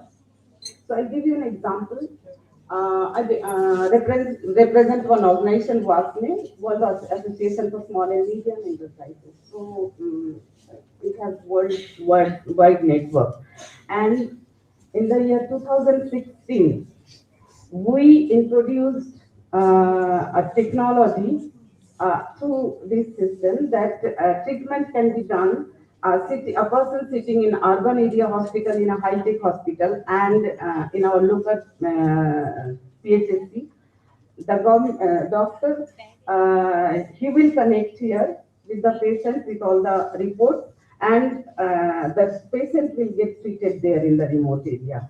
So this technology, is accepted by the government of India, and now through this technology, in 17 states of India, treatment is going on. So this is the impact of AI. You can see. So they are the education and skilling sector, where personalized AI-driven learning platforms can bridge the gap between urban and rural opportunities. And not just that, let me bring your attention to a sector very close to my heart and very close to our roots, the handloom sector.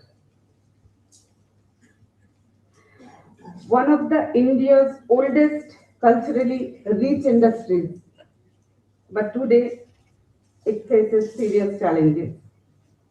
Declining demand, lack of market access, design stagnation, and limited income for artisans. Now imagine what AI can do here. AI can analyze global fashion trends and suggest contemporary designs to weavers, blending tradition with modern demand. It can help artisans forecast demand, optimize production, and reduce unsold inventory. AI-powered platforms can connect rural weavers directly to global markets, removing middlemen and increasing their earnings. Again, quality control is there, so it also can be managed and controlled. So why this handloom sector? We have established 3 handloom incubation centers in Delhi, and we are following all these systems. So now we have more than 5,000 artisans. 5,000 artisans, they are earning their livelihood. They are selling their products not only in India, but also outside India. With this technology, with using AI, they are developing all the designs. So this is not a technology, this is empowerment. This is preserving heritage while building livelihoods. Today, India is not just a growing economy, it is a soft power giant. Our culture, our democracy, and our talent are influencing the world. We now have over 1.8 lakh startups, and nearly 89% of them are integrating AI into their solutions. Imagine. The Indian AI mission, with an investment of 10,300 crores, is deploying over 38,000 GPUs to build our own AI capabilities. India is no longer just an outsourcing hub. We are becoming a production nation, an innovation hub. And there is another shift happening. Very interesting one. For years, talent moved out of India in search of opportunities, but now things are changing. With rising restrictions like $1 lakh fee on new H-1B visas in the US, we are likely to see a reverse brain drain. Our brightest minds may return. And when they do, they won't just look for jobs. They will create opportunities. They will build companies. They will drive innovation right here in India. And as we look to the world today, we cannot ignore the growing uncertainties, the conflicts, and the realities of war. In such times, AI is not just a tool of disruption. It is also an opportunity for India to lead with responsibility, using technology for resilience, security, and peace-driven innovation. Talk about something that fuels AI data. India has one of the strongest data ecosystems in the world. I'm very good in data management and presenting facts and figures. So here it is: 750 million internet users, massive digital adoption, and system built with trust that scale. This positions India uniquely as a provider of ethical, diverse, and high-quality data. And because of this, AI is projected to add $1.7 trillion to our economy by 2035. $1.7 trillion. But as we moved forward into this AI-driven future, there is something we must not forget. Technology can make us smarter, faster, more efficient, but it is our humanity that gives us the purpose. As future leaders, you must ensure that AI does not replace empathy. It strengthens it. And that means building an inclusive future. We must bring more women into the workforce, especially our SHG women, our artisans, our grassroots entrepreneurs who are full of potential yet often left behind. Equal opportunity is not just a social responsibility. It is an economic opportunity that India has not fully tapped yet. And let me say this very clearly, especially to all the young men present here, our future entrepreneurs, company owners, job creators. As future entrepreneurs and decision makers, you have a responsibility to build workplaces that are fair, respectful, and equal. Build your mindset to see women not through the gender lens, but through the lens of capability, talent, and leadership. Because the organizations you build tomorrow will reflect the values you hold today. If you build with equality, you will build stronger, more innovative, and more successful enterprises. AI can accelerate growth, inclusion will define its success. Now let me come to the most important part of my talk today. You, the MBA undergraduate, BCA, MCA students of this esteemed Army Institute and Management. You stand at a powerful intersection of knowledge, opportunity, and responsibility.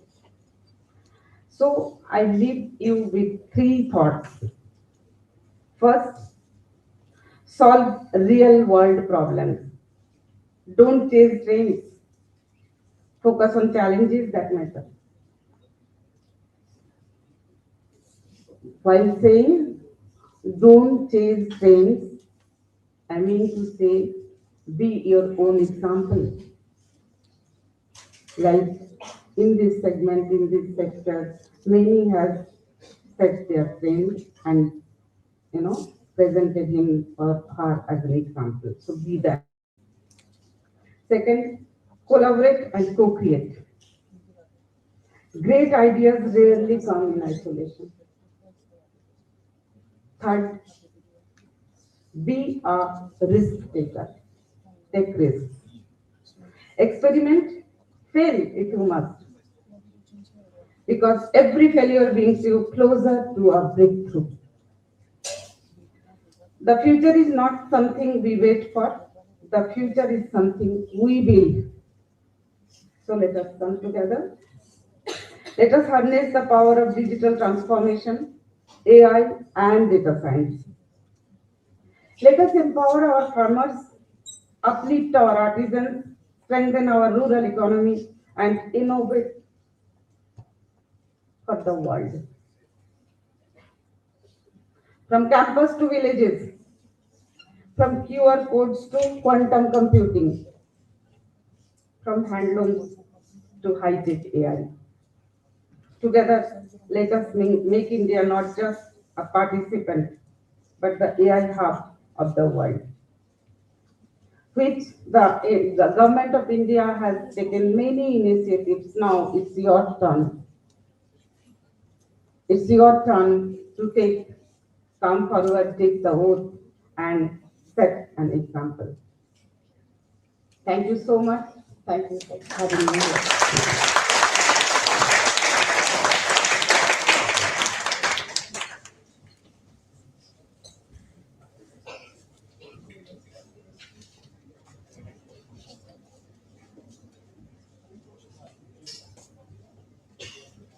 Thank you, ma'am, for your inspiring words. Now I'd like to invite Lieutenant Colonel Victor as a guest of honor. Lieutenant Colonel Victor is Defense, Military, and Air Attaché to India and Bangladesh, Embassy of Hungary. Now I request sir to please step forward and address the audience. Please, sir.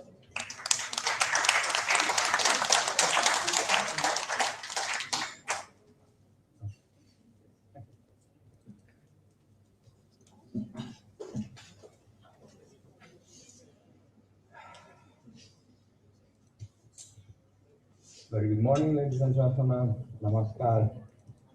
Thank you so much for this invitation.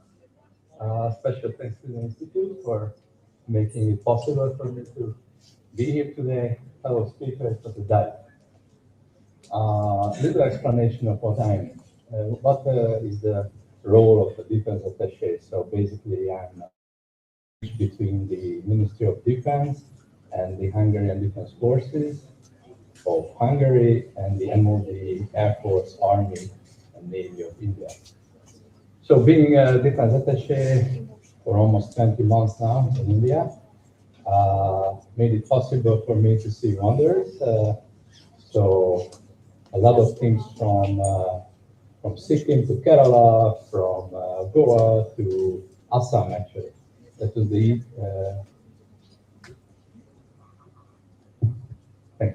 easternmost part so far. Today I'm standing before you not only as a defense attaché, but also as a lecturer of the National Public Service University of Hungary, where I was a lecturer and likely going to be when I'm going back. And soon you will hear a few words about possibilities of how to learn in Hungary. So I would encourage you to listen and take your chances if you can.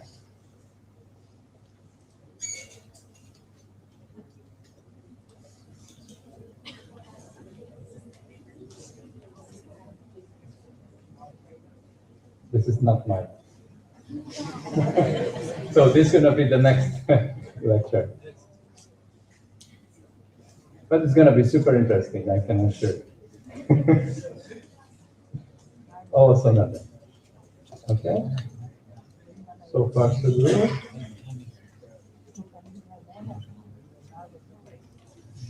Do you have my slides?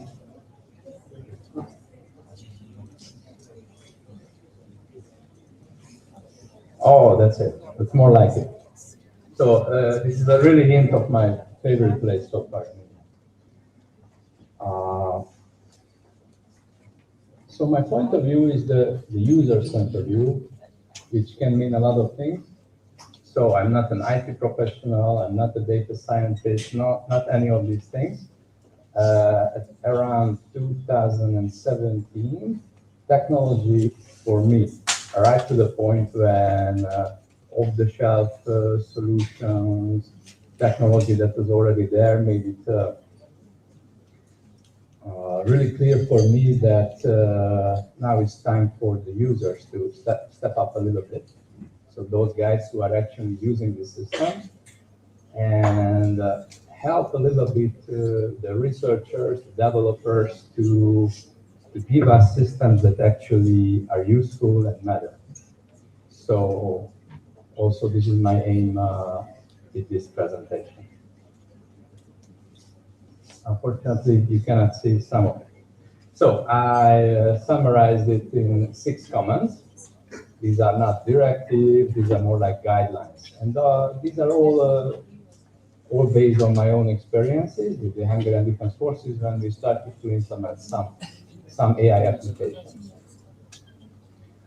So first is a message. I think it was touched before, the importance of AI. I just want to a little bit heighten the stakes. I don't know if you heard about singularity yet, but this is where we are going. This is an astronomical term, also mathematical, but it's used as a parallel of the importance of where we are headed. So basically what it means, that when we reach high enough technology, that is actually means artificial general intelligence and artificial superintelligence, to where we are quite close, then it means that those people who were grown up using these whatever tools, agents actually, will be so different from us that we won't understand each other at all. It's not like how your grandmothers don't understand you. It's more like how prehistoric man wouldn't understand what we're doing right now.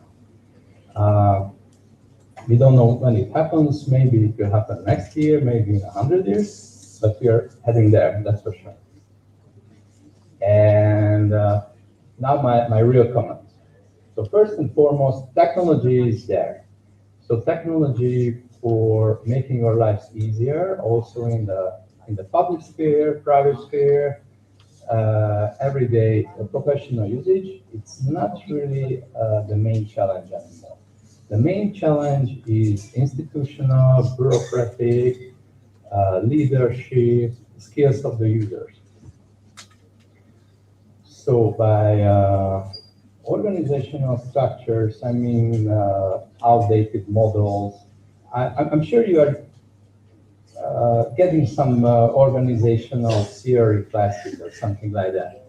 So you don't know how a monolithic structure works, how a more modern structure works, how strategic networks work. And these are fundamentally important from the application of AI as well. By this I mean that until there are so-called silos, or until there are high walls between different representatives of different parts of a company, like, for example, marketing people, researchers, leaders, etc. It's really hard to have a holistic structure. And with AI, this is more important than ever, because AI is not a tool, it's an agent. So as soon as you start using it, it will do things by its own. So it's even more important to make sure we apply it for the right things. The second is about change. I use this phrase, there is nothing but change. In Europe, we say the only permanent thing is change. It's almost the same. This is about mindset. So when I grew up in socialist Hungary, I spent like half my childhood during socialist times. The mindset was, let's build a factory, let's build a road, change is made, it's finished, let's move on. This is not like that anymore. So, of course, we have to think in projects and have to think in implementing certain steps of projects, but this is no longer the case that someone up there, a leader, decides an outcome, those who follow execute this wish, and we are finished. So take change as a fundamental principle and act accordingly. What I mean by this, it was already mentioned before, but we need a different mindset.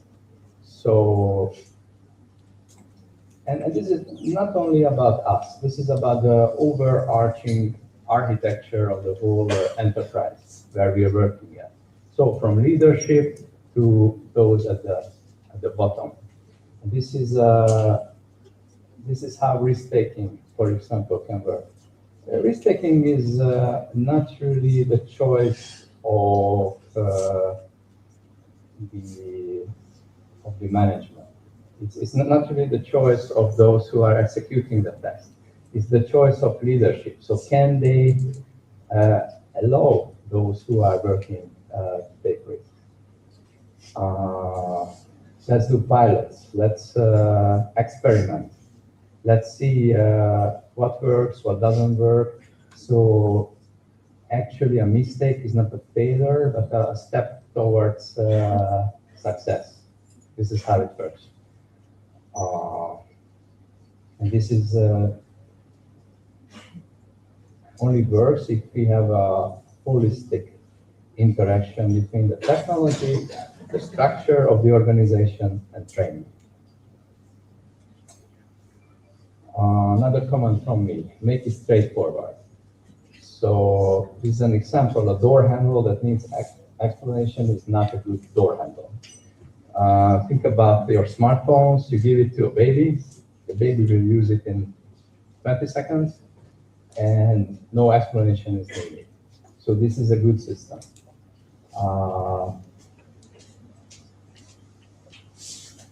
It will only work if developers the users and leadership sit down and literally next to each other, make the development side by side, step by step, the way that really works for the user. Because the developer doesn't know the user. Of course, the user knows the developer even less. The user usually has ideas about artificial intelligence from movies, from books, and from whatever he or she hears from media. And the developer has no idea what the user is doing, like especially in the military, for example. So of course, the technology behind it will be super complex, all the algorithms, big data, and whatnot. But the user interface, so to speak, should be super straightforward and easy. Comment 5, stop making people doing the job of machines. This is key, and it's also key to the mindset of the leadership of a company. Of course, this is an idealized drawing that I found. This automated process will never happen. But the idea is start from the ground level. So start from those tasks that can be really easily automated, like handling Excel files, sending emails, finding emails, finding your own data files, etc., automated. Think of AI as your digital assistant. I personally think of AI as an untrained university student. So it's already quite high of a level. It's very far yet from general artificial intelligence, but now it's ready to learn. It's, machine learning and all sorts of, and all aspects of machine learning. But this will be its main task, to get you as humans away from all this strenuous labor, also from dangerous labor. So for example, the military, you can find a few of the dangerous jobs, and wherever it's possible, like mine clearance, manning guard posts, etc., etc. Let's do robots and machines do the same. And this will now enable humans to be creative, to be able to think on the really important matters. And my final comment is, you better know what you're doing. So what the gentleman you can see there is Lajos Kassai. He's a horseback archer. And why he's one of my personal heroes is that he kind of reinvented horseback archery in the last 30 to 40 years based on his personal interest and skills and archaeology and history, etc. But the way he did was not mimicking, but he used high technology, for example, material used in space research, and used very advanced biology, etc., to make horse archery perfect. And his saying is, don't follow your ancestors, follow what your ancestors follow. AI is not there to mimic what we used to do from until now. So it's not like you map your processes and make it automated, because our processes are not perfect. Our processes were there to solve problems and challenges, maybe in the 1980s, maybe in the 1990s, for us as far back as the Habsburg Empire in the 19th century. So this is for the early digital age and the early paper-based age. It's not for the AI age. Focus on what your purpose and what's your aim, and forget about your current processes. Get back to your institutional culture, wherever you may end up working. Let's see what the people before you talk about what is the purpose of the work they did, and try to reach that purpose or that aim. By professional habits, this is what I meant. This is how we used to do it. We don't know why, but this is how we used to do it. I'm speaking about thoughts like, I'm just coding in the system.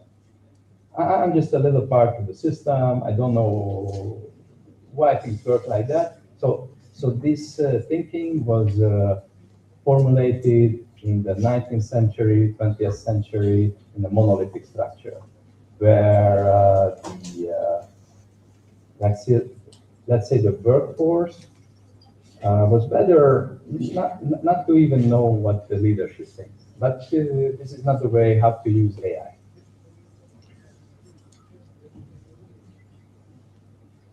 So these were my basic thoughts for you.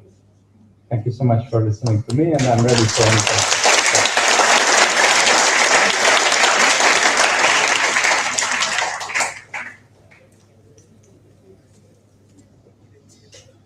Thank you, sir, for your valuable insights and for gracing this occasion with your presence. We are honored to have with us Dr. Diana Daxi, First Secretary for Science and Technology, Embassy of Hungary. Mrs. Daxi graduated from Lawrence University, Hungary. She earned her second degree in International Relations with specialization in European Union from the predecessor of Corvinus University in 2001, and a master's degree in law with specialization in legal drafting. In 2016, Ma'am joined the National Media and Information Communication Authority as an expert in space communications. She represents Hungary in various international satellite organizations. Ma'am is also a member of International Institute of Space Law. She is currently working as attaché for Science, Technology and Innovation at Embassy of Hungary in New Delhi. We request you, ma'am, to kindly enlighten us with your thoughts.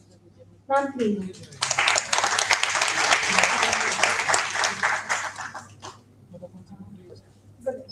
I think I should say good afternoon already, and I don't know how far I'm distracting you from your lunch, but please bear with me. So, as I was introduced, I'm the Science and Technology Attaché at the Embassy of Hungary, and I would like to, this is not my PPT, this is my PPT. I would like to say some word about Hungary and how to learn and study and how research, development and innovation is handled in Hungary and how India can cooperate with us. First of all, I would like to ask a question. How many of you know about something about Hungary? You don't count. Anything about apart from RAFTA, which was short there? Someone? Anything on that? Nothing. Okay. Hungary has the most Nobel laureates per capita. We have 25 Nobel laureates, and recently there was one Nobel Prize awarded for literature. So this is but most of the Nobel laureates from Hungary are from the STEM sector. Most of them are engineers. So we are proud of them. And how we can cooperate between, how we can enhance the cooperation between India and Hungary. Let's see some of my slides. So Hungary is a small landlocked country within the heart of Europe. Very safe, very friendly living and learning environment. Well, for students, it is very favorable because the education is of low cost compared to other countries like Germany and France, and of course UK and the US. And we have a very small population. I often tend to compare our capital to Agra because it has the same size and the population. And our little country has only 9.8 million people, so we are a small country, but very friendly. We have a little bit of disadvantage because we speak a language called Hungarian, which is not related to any other language within Europe. It's hard to learn, but if you master it, you can be very proud of yourself. It's not that difficult because some grammatical structures are very close to Hindi, so anyone who speaks Hindi, it can be easily learned. We have wonderful World Heritage sites such as India has, but we are, as a small country, we have small ones. And we also have a very rich cultural heritage. Why Hungary? We have several cities which are the hearts of the education. And if you see in this map behind me, these are the cities where the most famous universities are located. And some cities, especially in the capital, there are multiple universities. So you can choose whatever you wish and whatever city is favorable for you.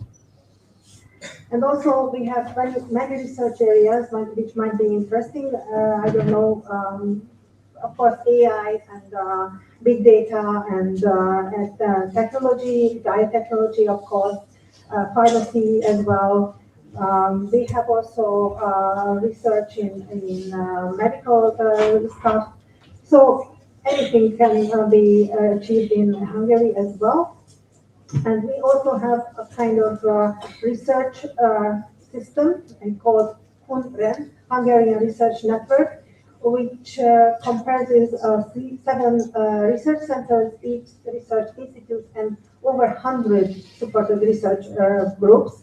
And the main areas you can see behind me, digitalization, of course, we have the STEM subjects, as well, computer science, IT, quantum technology, automatization, digitalization, so name it, it will be there. Energy, of course, for India, it is also a very important thing for resilience.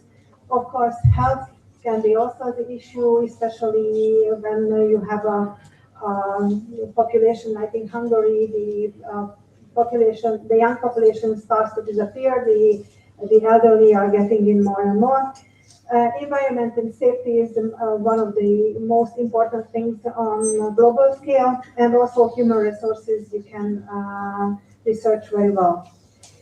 So there are some science parks in Hungary. You can see behind me which science park is focusing on which object. And of course, we have the universities, the top 10 universities I listed here. University of Debrecen is within the 500 to 600 globally and US ranking, so I think it's a very good one. The first university where I graduated, and I think Mr. Victor also graduated, also ranks very high, so you can choose either of them.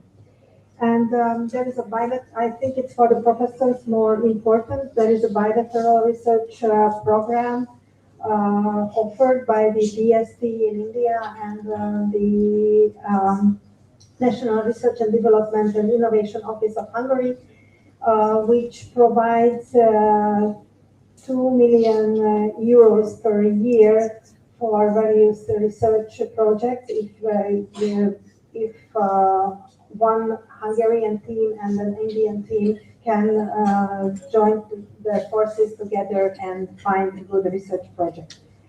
In the last couple of years, unfortunately, there was no such a project. And study in Hungary, that will be my last part of my presentation today.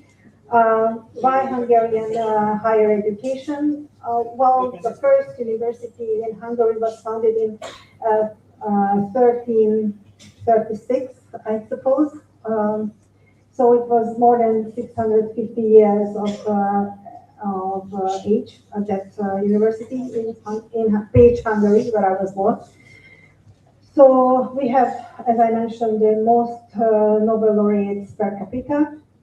We had wonderful universities named after famous Hungarians like Loránd Eötvös, he invented the spindle, and Ferenc Liszt, who was a musician, Ignác Semmelweis, who was a famous doctor who find out that bacteria can be translated via the hands of the doctors, and hand wash is a very important thing.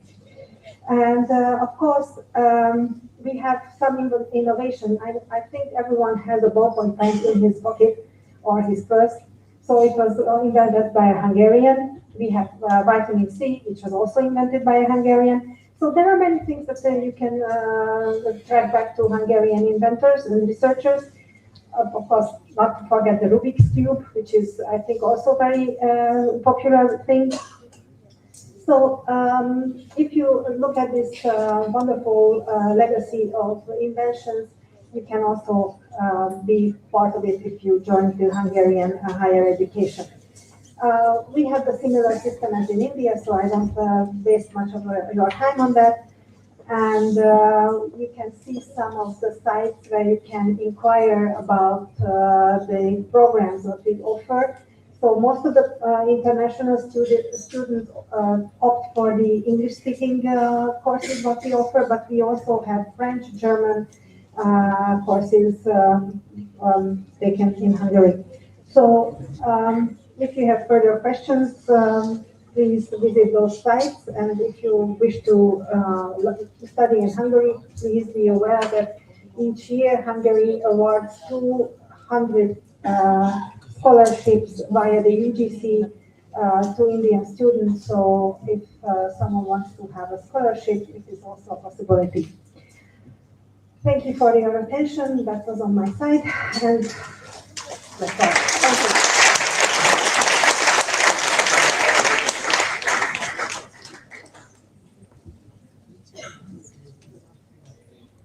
Thank you, ma'am, for inspiring us with your words and for gracing this occasion with your presence. It is our immense honor to introduce our esteemed chief guest, Professor Dr. Amrendra Pani, to address the gathering. Sir is a higher education policy research expert with more than 25 years of experience, a research methodologist. Sir has worked in some of the apex level research and capacity building organizations like National Council for Educational Research and Training and Association of Indian Universities, to name a few. Sir has also represented Indian universities in the Erasmus Mundus program and the Symposium of Senior Executives organized by the European Commission at Malaysia in 2018. Presently, Sir is a Joint Director and Director in Charge, Research Division, Association of Indian Universities. As the head of the Research Division of AIU, Sir is charged with the responsibility of giving leadership to research divisions in conducting policy research in higher education, organizing capacity building programs for faculty members and educational administrators, and designing student-centric programs. I would take this honor to invite Sir to the podium for a talk.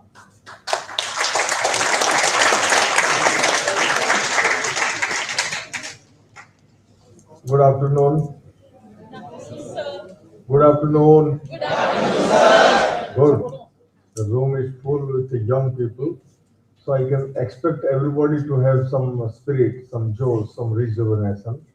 Right? I do understand the predicament of listening at least 5, 6 long speakers and already lunchtime. So I will not disturb you much. I will just simply, because since morning, we have been listening many things on artificial intelligence, data-driven system. So I would rather make some efforts to make you more entertaining, giving you more knowledge inputs rather than technical inputs. Major General Navraj Dhillon Sahab, the chairman of Army Institute of Management Technology, we heard him in the morning. Dr. Rajendra Pana, Major General and Director, Army Institute of Management and Technology. Dr. Rambabu Mahato, today who delivered the keynote address.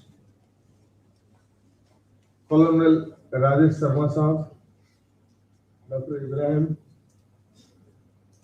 Madam Dr. Shampa Banerjee, Lieutenant Colonel Dr. Victor, Madam Diana, Register of this esteemed institute, Dinesh Kumar Tyagiji, respected faculty members, invited guests, and my dear students and researchers. I am delighted indeed to be invited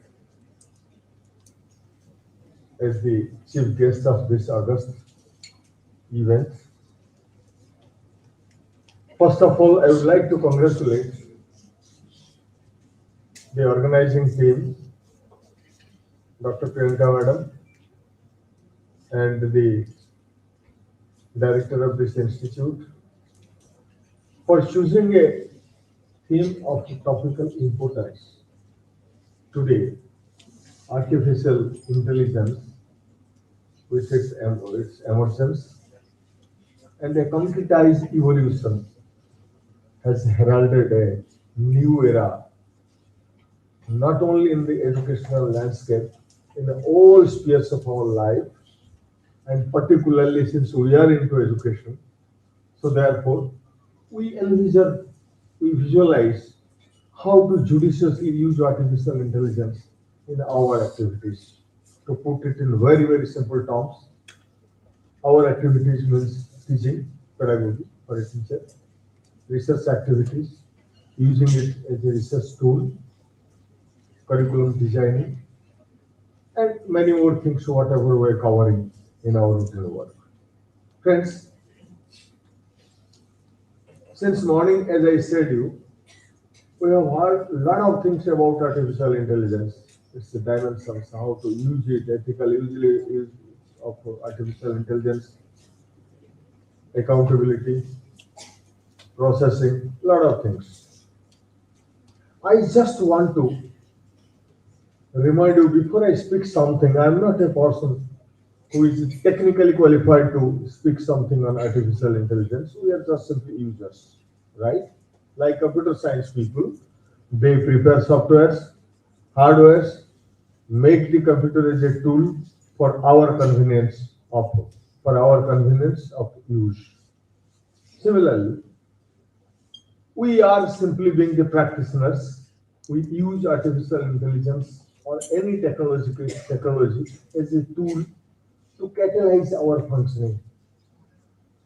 So just to give you an interesting background, because most of the students sitting in this room,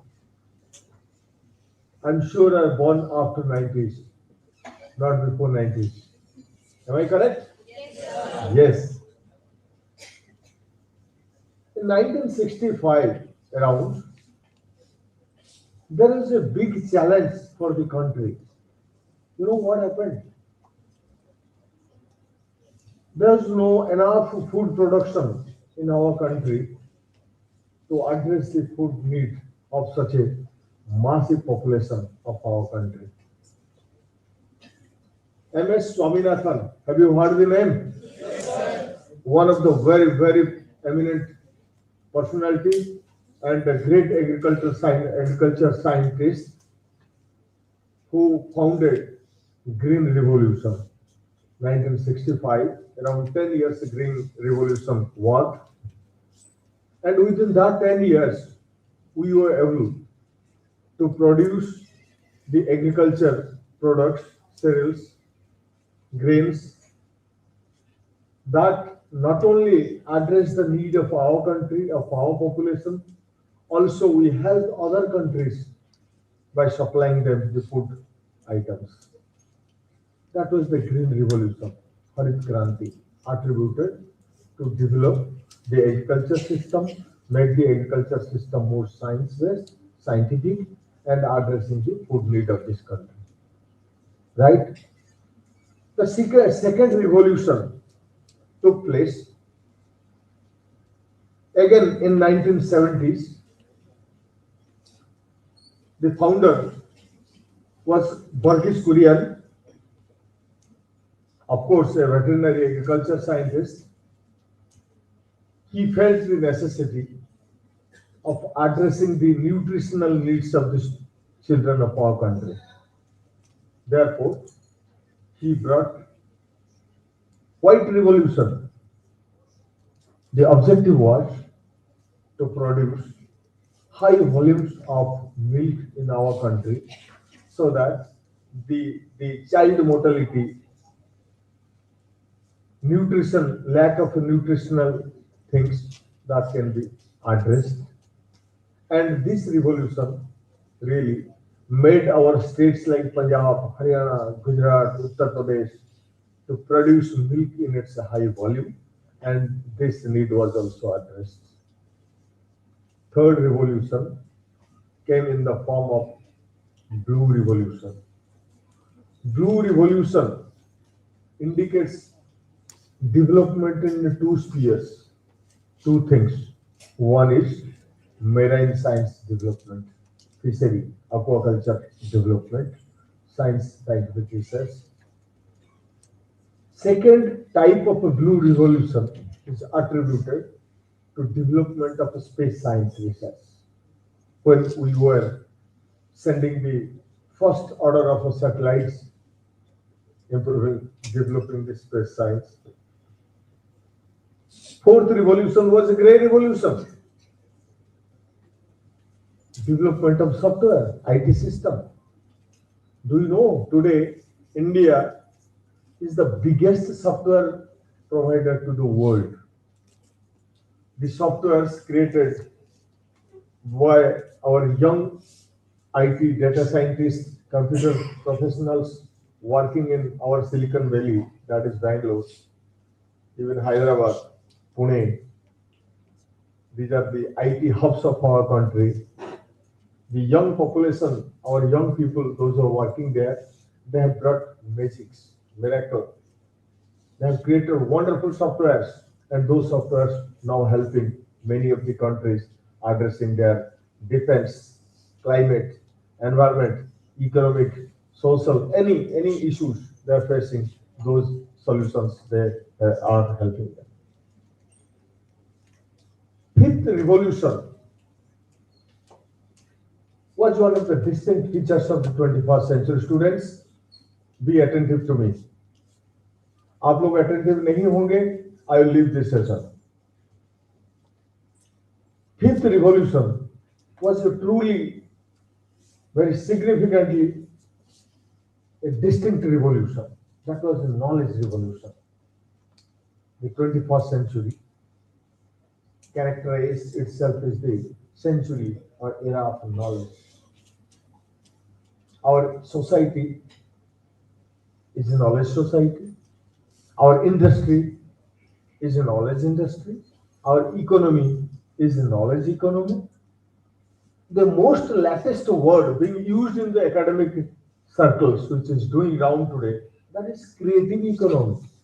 That means the intelligence, creativity, manifested in the form of research and outputs, that has to be utilized for the overall benefit of the society and a larger development of humanity. So therefore, knowledge revolution has a distinct feature and contribution to the 21st century. And the last revolution, which is contemporary, through which we are passing through right now, that is innovation and entrepreneurship revolution. Everywhere, any academic leader, industrial leader, environmental leader, any leadership position in any area, now speaking about startups, innovations, entrepreneurship, right? Making our young people to think critically, out of box thinking, right? Creating entrepreneurship, you can say startups, rather than seeking for the job. This is a shift which very ceremoniously we have been adopting from the traditional mindset of getting some qualification and asking or seeking a job in government sector or private sector something. Today that mindset we have some ceremonious shift departure from that traditional mindset of seeking jobs towards giving jobs by opening the entrepreneurship. So friends, likewise, 4 revolutions also we have passed through in industry. right? What I'm speaking today, right now, just giving you the background, and that background will give you a seasoned and systematic understanding about the inputs given by the other speakers. Because extensively it has been spoken about AI, artificial intelligence, its genesis, its use, and its future implications. Right?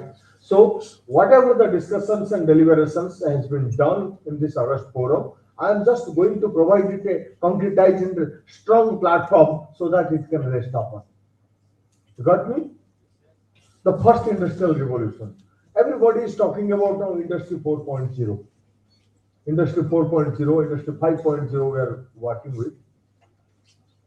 Can anybody tell me what was the Industry 1.0? Students, especially I am asking you, just giving a few seconds only, if you have some idea, because you are also involved in that discussion which is talking about Industry 4.0. Being a professor, we firmly believe in one thing. Conceptually, everybody should be clear about the work he is doing, the things he is dealing with. Each and all. If I deal with 1 to 3, then I must be very, very well conversant with the numbers, their everything, right? So Industry 1.0 was the first level of industrial revolution that made us to learn to use the steam as a power to fuel our machines and engines. Okay? Steam engine was first time used in 1854 to run the cotton mills. That was the first level of industrial revolution, first stage of industrial revolution attributed as Industry 1.0. Time is very short. I'm happy that we are going to finish the inauguration within the stipulated time frame. No, that's what I'm saying. For the first time, let me put a big sense of appreciation for the organizers that going ahead of time with advancing. Usually, as an ordinary train, it never happens. 2 to 3 minutes, 5 minutes, 10 minutes, we overshot the time, but we are well within the time frame. So let me take the advantage now. So that was the first level of industrial development, industrial revolution, attributed as Industry 1.0, wherein we started using steam as a power to fuel our engines and machines. Second stage of industrial revolution, Industry 2.0, was indeed a miracle. It brought a magical transformation into our life. That was invention of electricity. Okay, we use electricity in our making our life smoother and easier. Simple. Can we imagine living without electricity even in the remotest corner of our imagination today? Not possible. The last 1800 villages under the present Prime Minister of Honorable Modi Sahab, the last 1800 villages where the electricity facility was sporadic, not regular, or even some issues were there. They have been also provided. They were in hilly, hostile terrains, hilly areas where making such a facility becomes a little bit cumbersome. We have done it.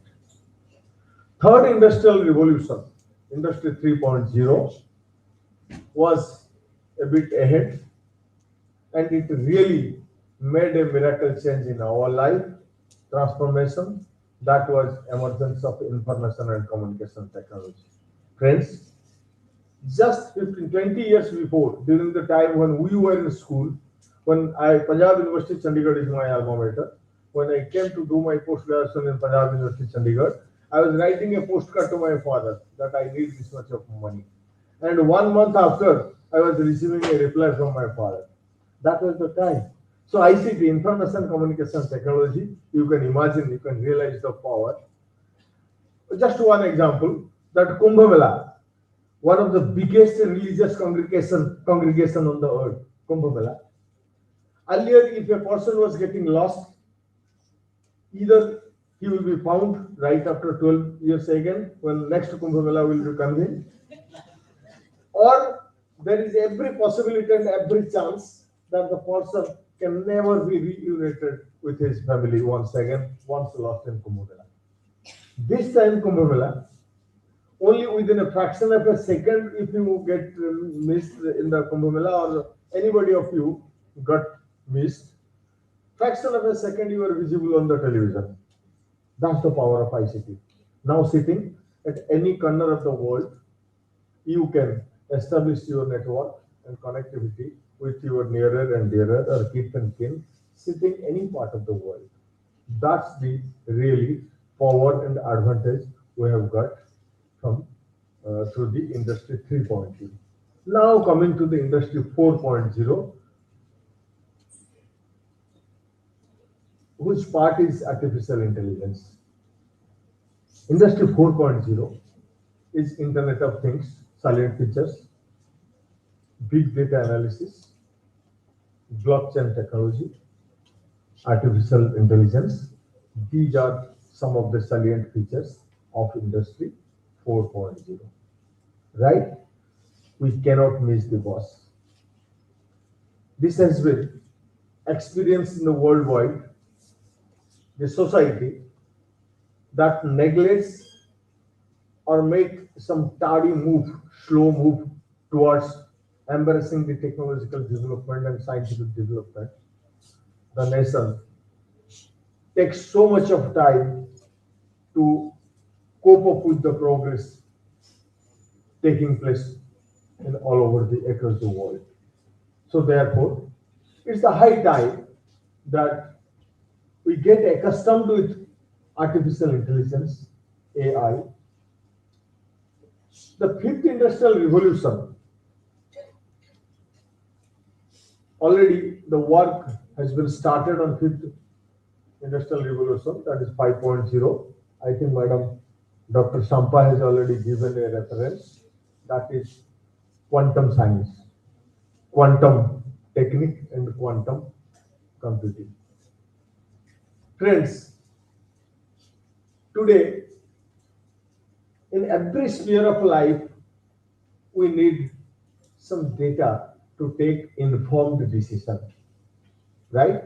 That is what the topic of today's seminar is amalgamated, both that is advancements in digital transformation, leveraging AI and data science for next generation innovation.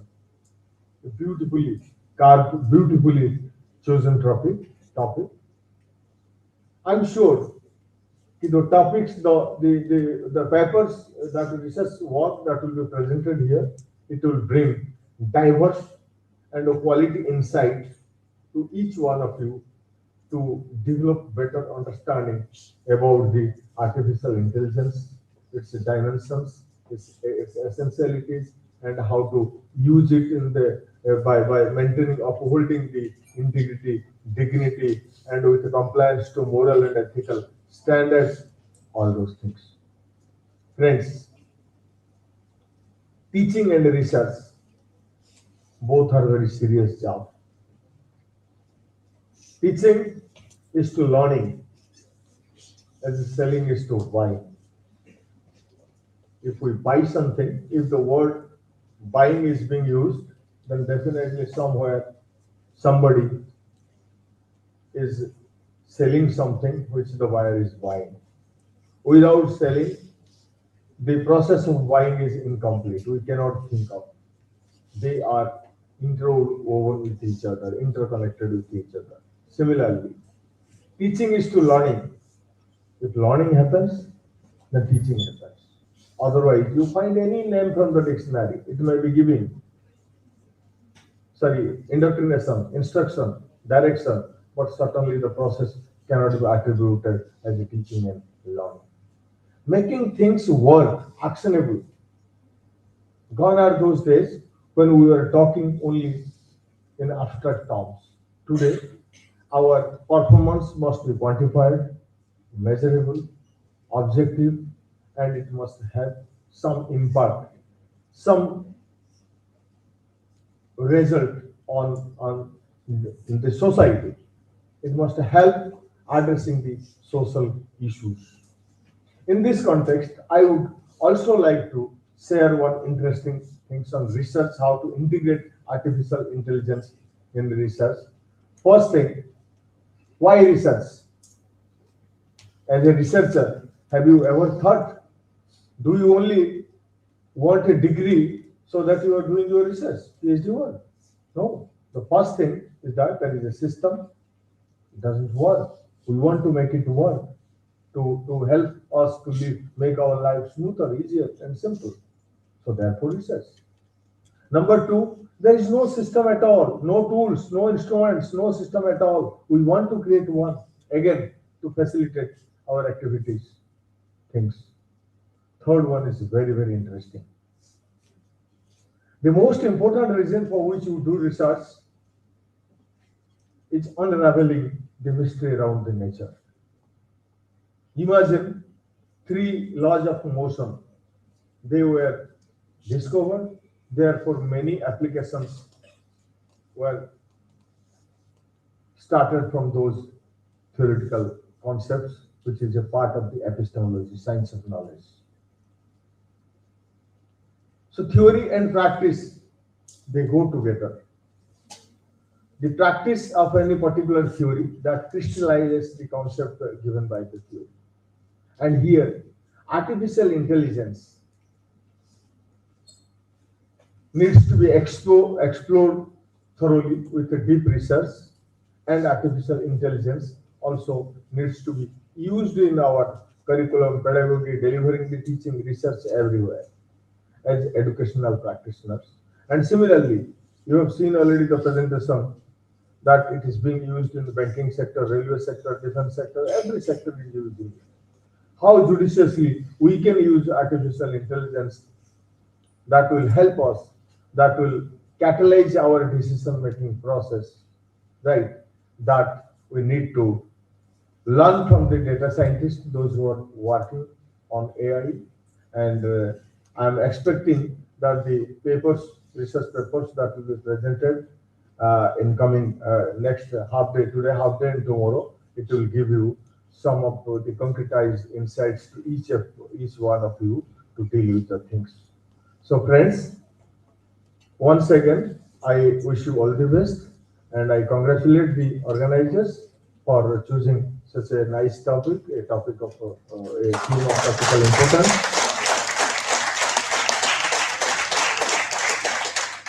और आप लोगों को मैं धन्यवाद देते हुए कि आपने बहुत पेशेंटली मेरी बात सुना, तो मैं अपनी वाणी को विराम देना चाहूंगा। जय हिंद, नमस्कार।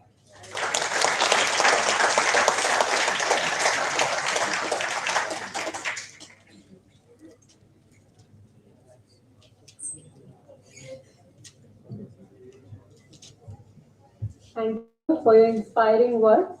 Now, the session is open for questions. Students can raise their hand and ask questions to the respected guests.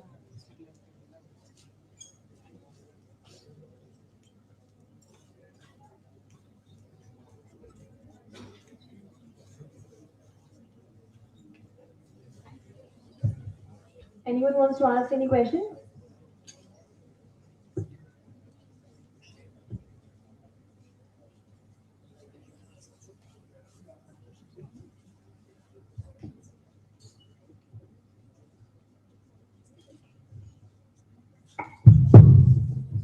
Good afternoon to all the key judges, speakers on here. I personally enjoyed the whole session for listening to all other backgrounds and all. So my key question will be regarding that in this era of deep learning and the new models that have been trained, responsible AI and ethical use of AI is just a big question that is just evolving with the digital transformation. So how can we, being the future leaders, mitigate it? Your question is addressed to who?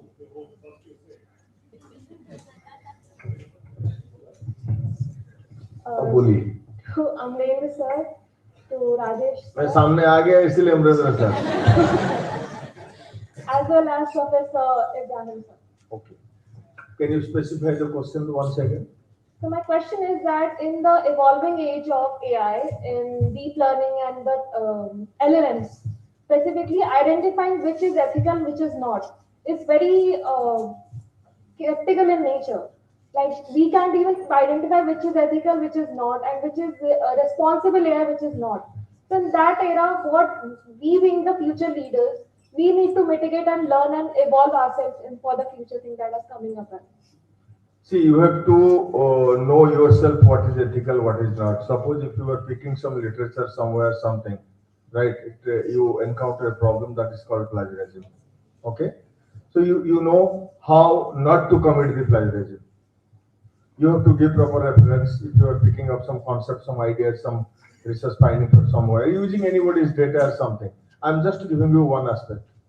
See, ethics is something that already in many of the presentation, I think, madam, and in some of the presentation, it has been, and even Colonel Rajesh Sharma ji already he has given an extensive presentation. What is coming under the ethical consideration of the use of AI? So it's not a big thing to understand what is, see what is right and what is wrong. So simple thing. There are a few list of things. If you do that, there you are committing an ethical error. If you avoid those, then you are free from committing the ethical error. But getting leadership position in artificial intelligence, it depends upon how we are using, how our research system is giving strength to this issue. This is what. Otherwise, nobody will see conscience and mind. There are two things. Mind can do anything, but conscience always guards you, keeps you in a right direction. So maintaining ethics is an individual requirement. Friends, in this context, let me share you once what happened. I think it was Florida coast. A few sea turtles of different strange turtles, sort of very small animals, they came out and they came with lakhs in number, millions in number, right? Entire Florida coast was totally full of those things, and it was an environmental concern for the government. It was a challenge how to again put them to sea. A small fisherman brought a change. You know what? There was no mechanism, no policy, nothing was placed really to send such a huge number of sea animals to the sea, unless somebody picks it particularly and throw it to the water. Exactly that was a simple thing and simple trick. One fisherman just gave a clarion call there to the people that lakhs of people every day were visiting the sea beach. Just take up your own responsibility. One creature you need to throw to the water. And can you imagine within 2 to 3 days, it was everything was the beach was clear and the thing was fallen to the normal place and normal things. So likewise, maintaining and practicing ethics, it's an individual thing. No system in this world is there to check or prevent 100% ethical erosion. Nothing can happen. It's up to you how to do it. And there are certain things, do's and certain don't do's. You have to think in that way. What's your name? Sneha, this is a tricky question. As that clearly mentioned that ethics, it has no boundaries. You have to decide and you have to fix it. Now, the professors, the rule makers, actually the syllabus who are forming, they need to incorporate something in identifying this in AI technology. What is wrong, what is how it will happen. There is a neuro-linguistic problem. So after research, it has been found that if a system is developed and in syllabus, if it is included in the AI syllabus, then perhaps your mind will be framed while implementing it, while reading it, while practicing it. It will decide because we are talking about AI. So everything will be controlled by AI, like artificial intelligence. Similarly, certain points of time we need to control our ethics. Not control. We need to control all our evil thinking, bad thinking, negative thinking through this. So neuro-linguistic program is the only solution in future. If it is added properly, then only perhaps we'll be able to, address these challenges. Otherwise, everywhere in our day-to-day life, we find that, there a bad thing happen. If teasing is there, again, if we, calculate all these, this is again a big question. This is about our mind framing, our mental structure, and how our upbringing is. So this is the answer for this.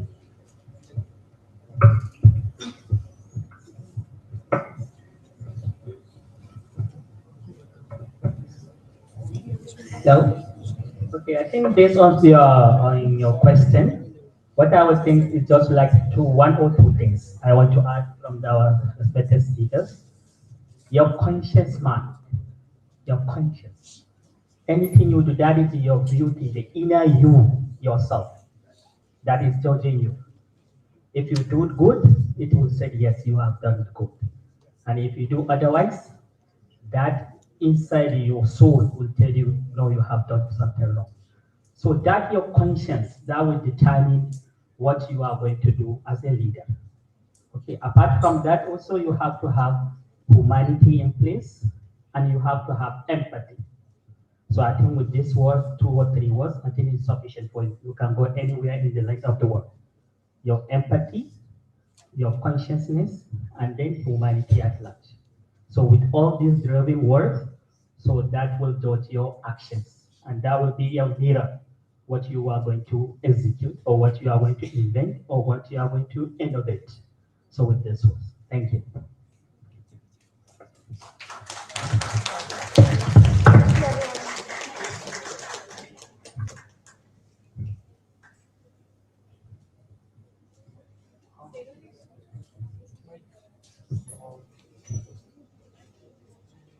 Good afternoon, sir. My name is Arun Tiwari. I direct my question towards Colonel Rajesh Sharma. Sir, initially, when you were explaining your slides, you mentioned that the concept of accountability is there. So, who should be held accountable if something goes haywire when an AI takes over? And I find it extremely debatable because it is almost as if questioning a father that after his son is all grown up, is he responsible for the actions? So it is being seen in that manner. So let's say an individual creates an AI who is capable of doing multiple tasks and is a very complex system. Now, if an unethical individual uses it for something which the purpose was initially not supposed to be, so how and who is essentially should be held accountable? Is it the AI or the person creating it? That's my question. Yeah, so very interesting question, and you already answered it in one manner. Like this question came up that unethical use. So there is one. So that one knows that this is unethical use. But see what I was talking about, I just stick myself to the point of the framework that they lay down and the importance of giving roles and responsibilities and accountability. So accountability is something which is very important with regards to the consequences. Okay, so after all, please always remember, like all these frameworks which are there, they talked about human-centric approach. We cannot leave things to machines. So there is always a human being behind a particular AI. And then that human-centric concept always remains, in which, as I said again, you have roles and so therefore the point comes of governance. You make a framework, you make policies, you implement it. Okay, and therefore, people are there who are giving the roles and responsibilities. There are people who are to be held accountable if, as I said, things do not work maybe the way you wanted it. Both ways, accountability is both ways. As I said again, good and bad. And one important thing is, which again came up in the framework, is monitoring. So, as you said, if someone started misusing it, so firstly, the model should not have been designed in a particular manner that it can be misused. But the other thing that comes up here is monitoring.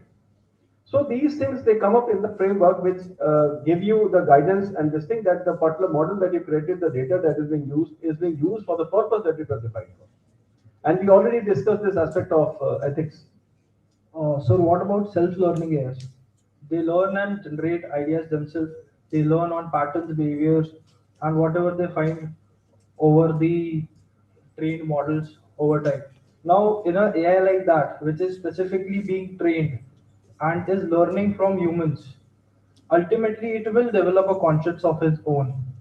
And when that conscience is essentially developed, and as a creator and as an individual, if you try to lock in, there are two things which can be done. One is that as an individual, you are subjugating an AI to a smaller zone. That is essentially it can expand more. There's a horizon beyond which it can go, but just because of the ethical dilemma which is being faced by the user, you are limiting the use of AI.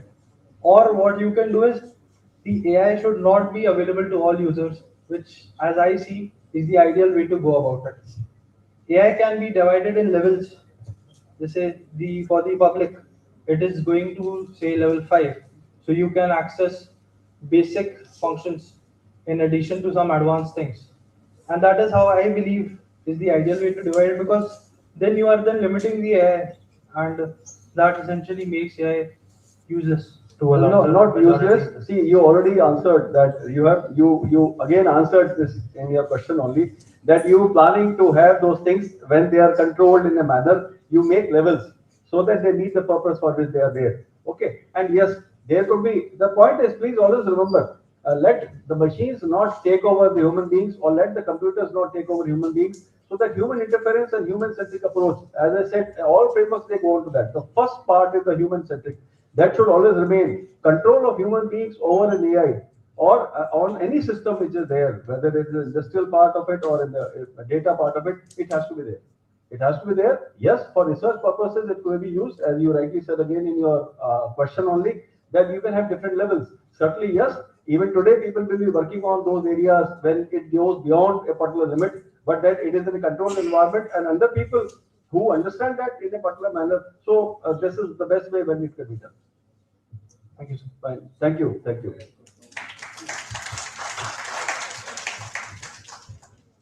Just let me add a single example to this concern, this issue. Few weeks before, maybe 1 or 2 months before, there was some internet and newspaper news. A lawyer in USA gave a command to ChatGPT that you prepare a case history for me and support me. Tomorrow I have a case to plead. And on receiving the command, the ChatGPT prepare a case history and also provided some clue, having some judgment on that case. And the next day, the advocate goes to the courtroom, pleads in the similar line what has been given by the ChatGPT, and wins the case. And later it came to notice that there is no such case existing in American judicial history ever. The same thing what he was saying, okay, that ChatGPT followed a particular pattern and prepared a fictitious, a hypothetical case which had no substance, which has no facts in it. So while using that, the advocate should have used his carefulness and cautious approach to make, he should have made some more investigation that such a case was existing or not. It was ethically an error on his part to present the case without knowing whether it exists or not. It was really a judicial things in a reverse gear. So such kind of things, when, see, ethics largely depends upon the person who is using the tool or technology to accomplish a task. We cannot blame the father that your son is grown up now, what is he doing? That example is not context fitting to the context, right? Only this much I can say. Whenever we are using AI, we should be held accountable and responsible for judicious use of it. If any ethical erosion is there, so we will be responsible. Thank you.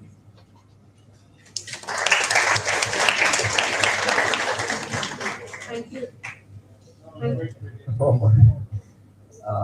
Actually, am I audible? Yes. So, responding to both of your questions and adding to the discussion a little bit from the military point of view also. We also talk about consciousness, responsibility, and effectiveness. And from the military point of view, it's a tricky one because in peacetime and when everything is all right, it's very easy to be conscious and responsible and all these things. And it's really important when we talk about robotic systems, semi-autonomous systems. I'm sure you are familiar with some of it, at least from the news or from other media. But as soon as we have a war like in Ukraine, to Russia and Ukraine, where both sides are each other's mortal enemies that are only willing to kill the one on the other side, and the stake is for Ukraine kind of the survival of the state. So moral issues won't be on that high on the agenda. So a killer drone, suicide drone, actually loitering munition, that it's professionally called, comes out from nowhere. Now it's the standard, international standard of how to wage war, and it will find its human targets and kill them.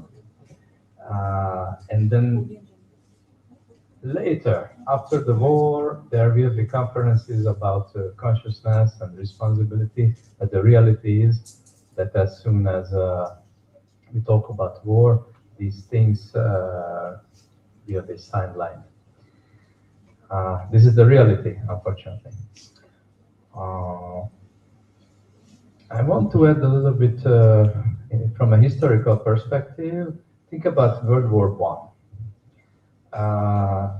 I'm sure you are familiar with the basics of World War I, maybe a bit more. So it was a huge international conflict ending the lives of millions of people, changing borders, changing the way life was carried on the world all around. Nobody wanted this. So my point is that there is no leader on earth who would know what will happen like 4 years after 1914, so in 1918. Nobody wanted millions to die. Nobody wanted this actually hell on earth to happen. It was more like faceless, nameless, bureaucratic processes that mostly led to this. And this is my number one concern, is to have these automated agents doing these faceless, nameless, bureaucratic processes again, without much human oversight, because A, there will be no time for humans to act, because think about, for example, an air defense system, you have maybe seconds to react, so you cannot have a human say, okay, let's shoot down that threat or don't. And from the other point of view, we have already reached this, for example, on the stock market, that the sheer size of data is way beyond what any human can oversee. So you can think and analyze for decades and decades on the same issue that the artificial intelligence is able to compute and decide on in a fraction of a second, and how to intervene. And soon it will be in our law system, in our everyday lives, in our traffic, etc., hopefully making our lives easier, nicer, more efficient. But there is the risk everywhere that what if it won't be the case like this. So I hope all of our leaders keep this in mind. Thank you.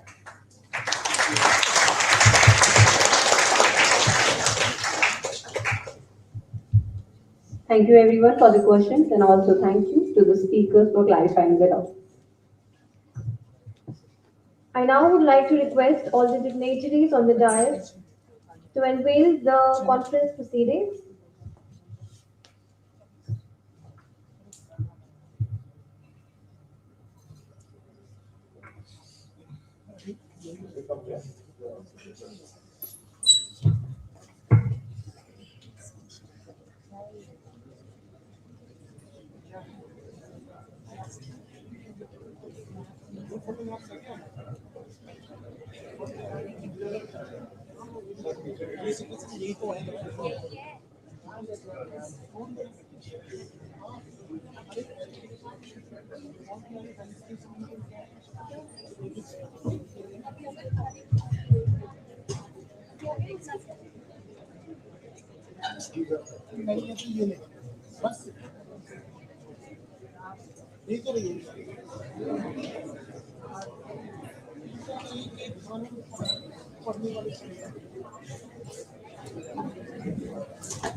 Recognition and gratitude form an integral part of any successful event.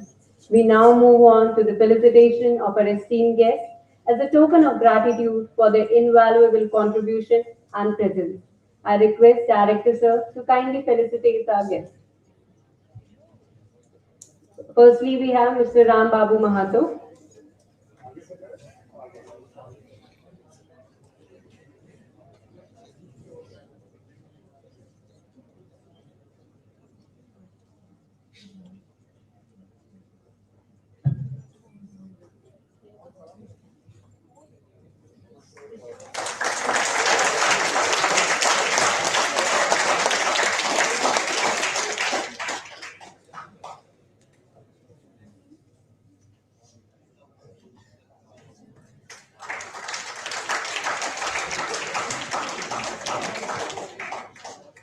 Thank you. Thank you. Colonel Rajesh Sharma.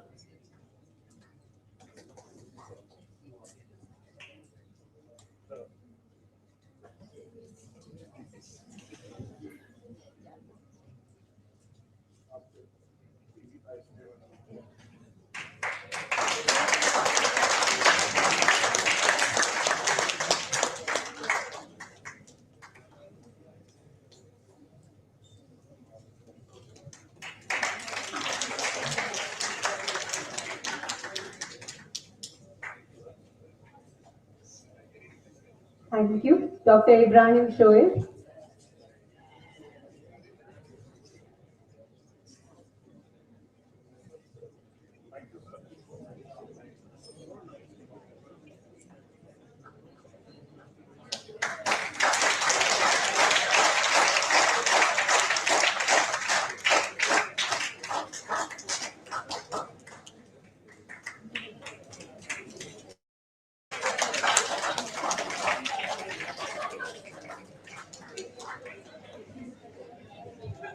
Thank you. Dr. Sampa Banerjee.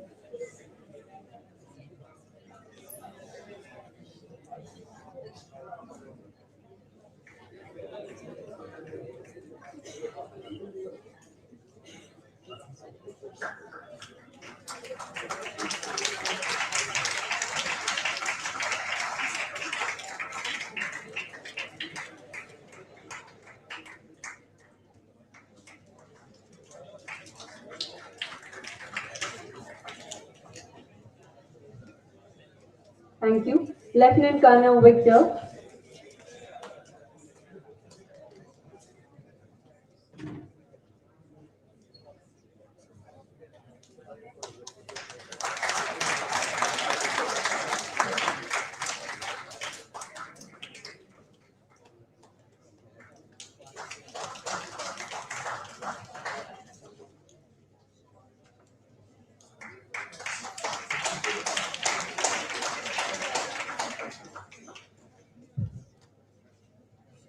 Thank you. Dr. Amrendra Pani.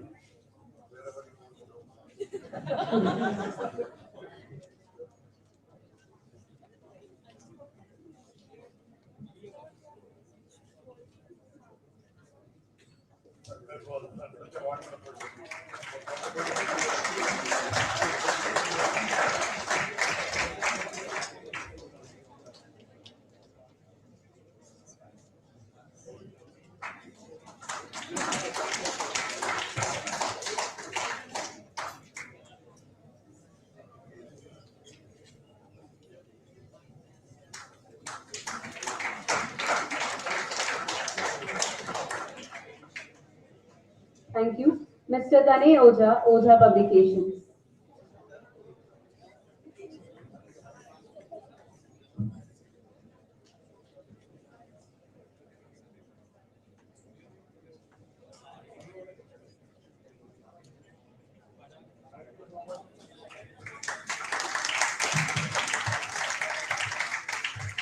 He's the man behind this publishing and getting our papers together well in time. So we all should be thankful to him that he could do it and we could unveil it in time.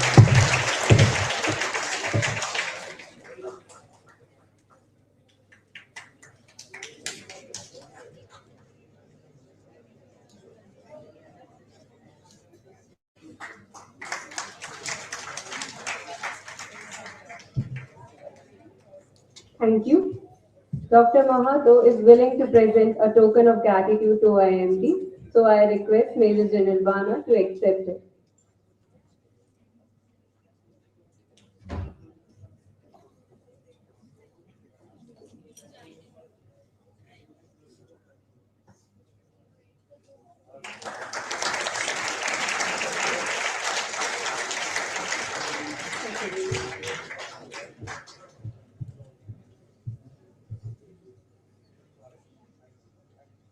Thank you, sir. I would request Director Sir to kindly felicitate Dr. Diana Dazi.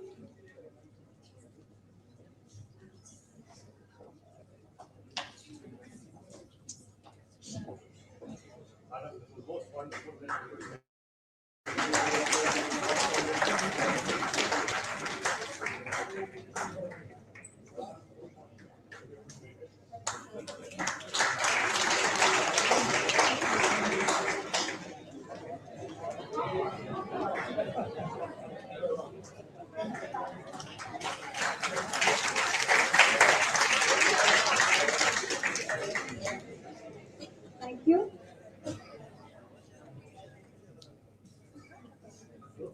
I request all the faculty members to please come up on the stage for a group photograph.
Thank you.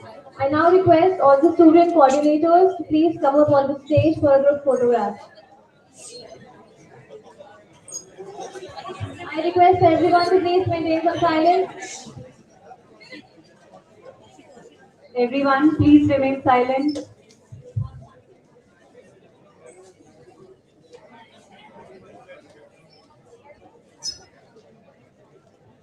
All the students settle down and please maintain silence. Students, please settle down and please maintain silence.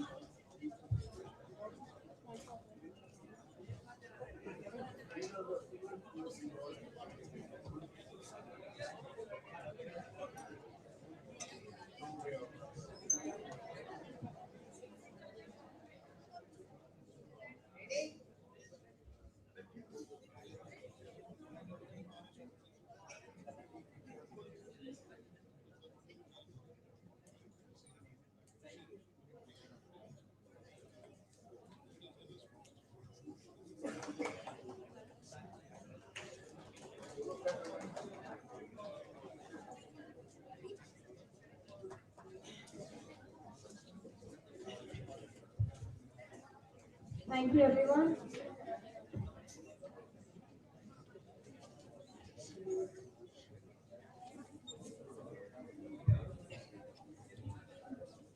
As we approach to the conclusion of this inaugural session, it's time to express our heartfelt gratitude. I now invite Colonel Dinesh Tyagi, Sena Medal, Registrar AIMT, to deliver the vote of thanks. Please, sir. I request all the students to please remain seated.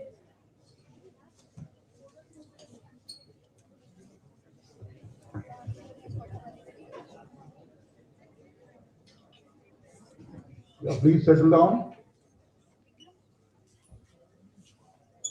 I know it's time for lunch. I'll be very short and sweet. A very good afternoon.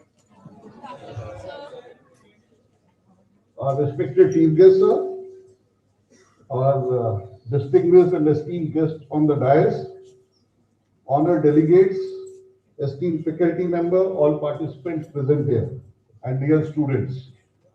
It's an honor for me to propose this vote of thanks for this remarkable international conference. First and foremost, I expend our deepest gratitude to our honorable chief guest, Professor Dr. Amrinder Pani, Director of Research Association of Indian Universities.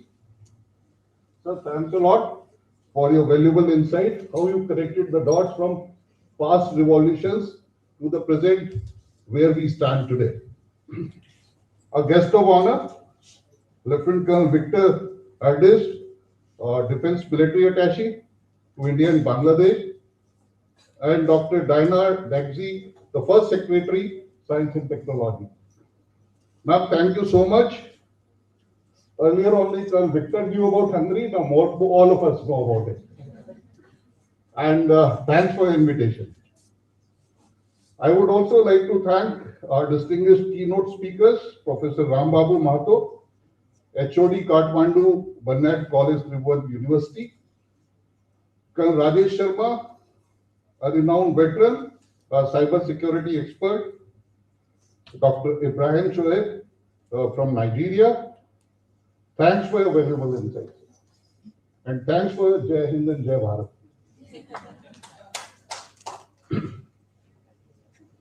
Our sincere gratitude to our thematic speaker, Dr. Sampa Banerjee. Ma'am, thanks for insights.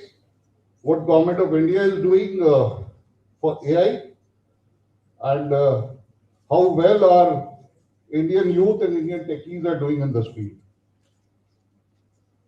My appreciation goes to all the delegates and participants from India and across the globe. Your engagement, your scholarly discussions and exchange of ideas have brought light to this conference. I would like to express sincere thanks to our director, sir, Dr. Priyanka Srivastava ma'am, the organizing committee, all the faculty members and student volunteers. I would also extend our gratitude to our sponsor for the event for his generous support. I would also acknowledge our AIMT students who came all the way from Kolkata to attend this event. In the end, I would like to conclude that the ideas shared and connections built here will continue to inspire our research, innovation, and collaboration. And we look forward to welcoming you all again in the future. And last half a minute, a small cue from the questions which came. I didn't want to make a mention of it, but the subject is very close to me also. I got little wise on this AI and data science about 6 years back. My son got into this field. Today, he is operating from Sydney, Australia on AI, heading AI development and giving Microsoft solutions to all major stakeholders. So now this question on ethical listening. So my takeaway, which came up as father and son, hereafter I'll tell him, be ethical. Thank you. Jai Hind.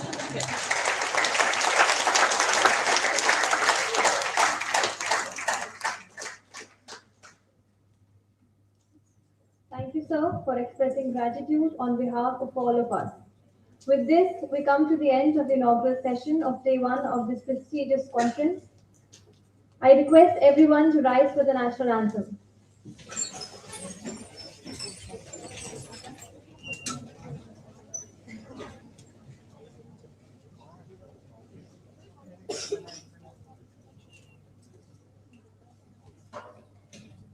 Jana Gana मन अधिनायक जय हे भारत भाग्य विधाता पंजाब सिंध गुजरात मराठा द्राविड़ उत्कल बंगा विंध्य हिमाचल यमुना गंगा उच्चल जलधि तरंगा तव शुभ नामे जागे तव शुभ आशीष मांगे गाहे सब जय गाथा जन गण मंगल दायक जय हे भारत भाग्य विधाता जय हे जय हे जय हे जय जय जय जय हे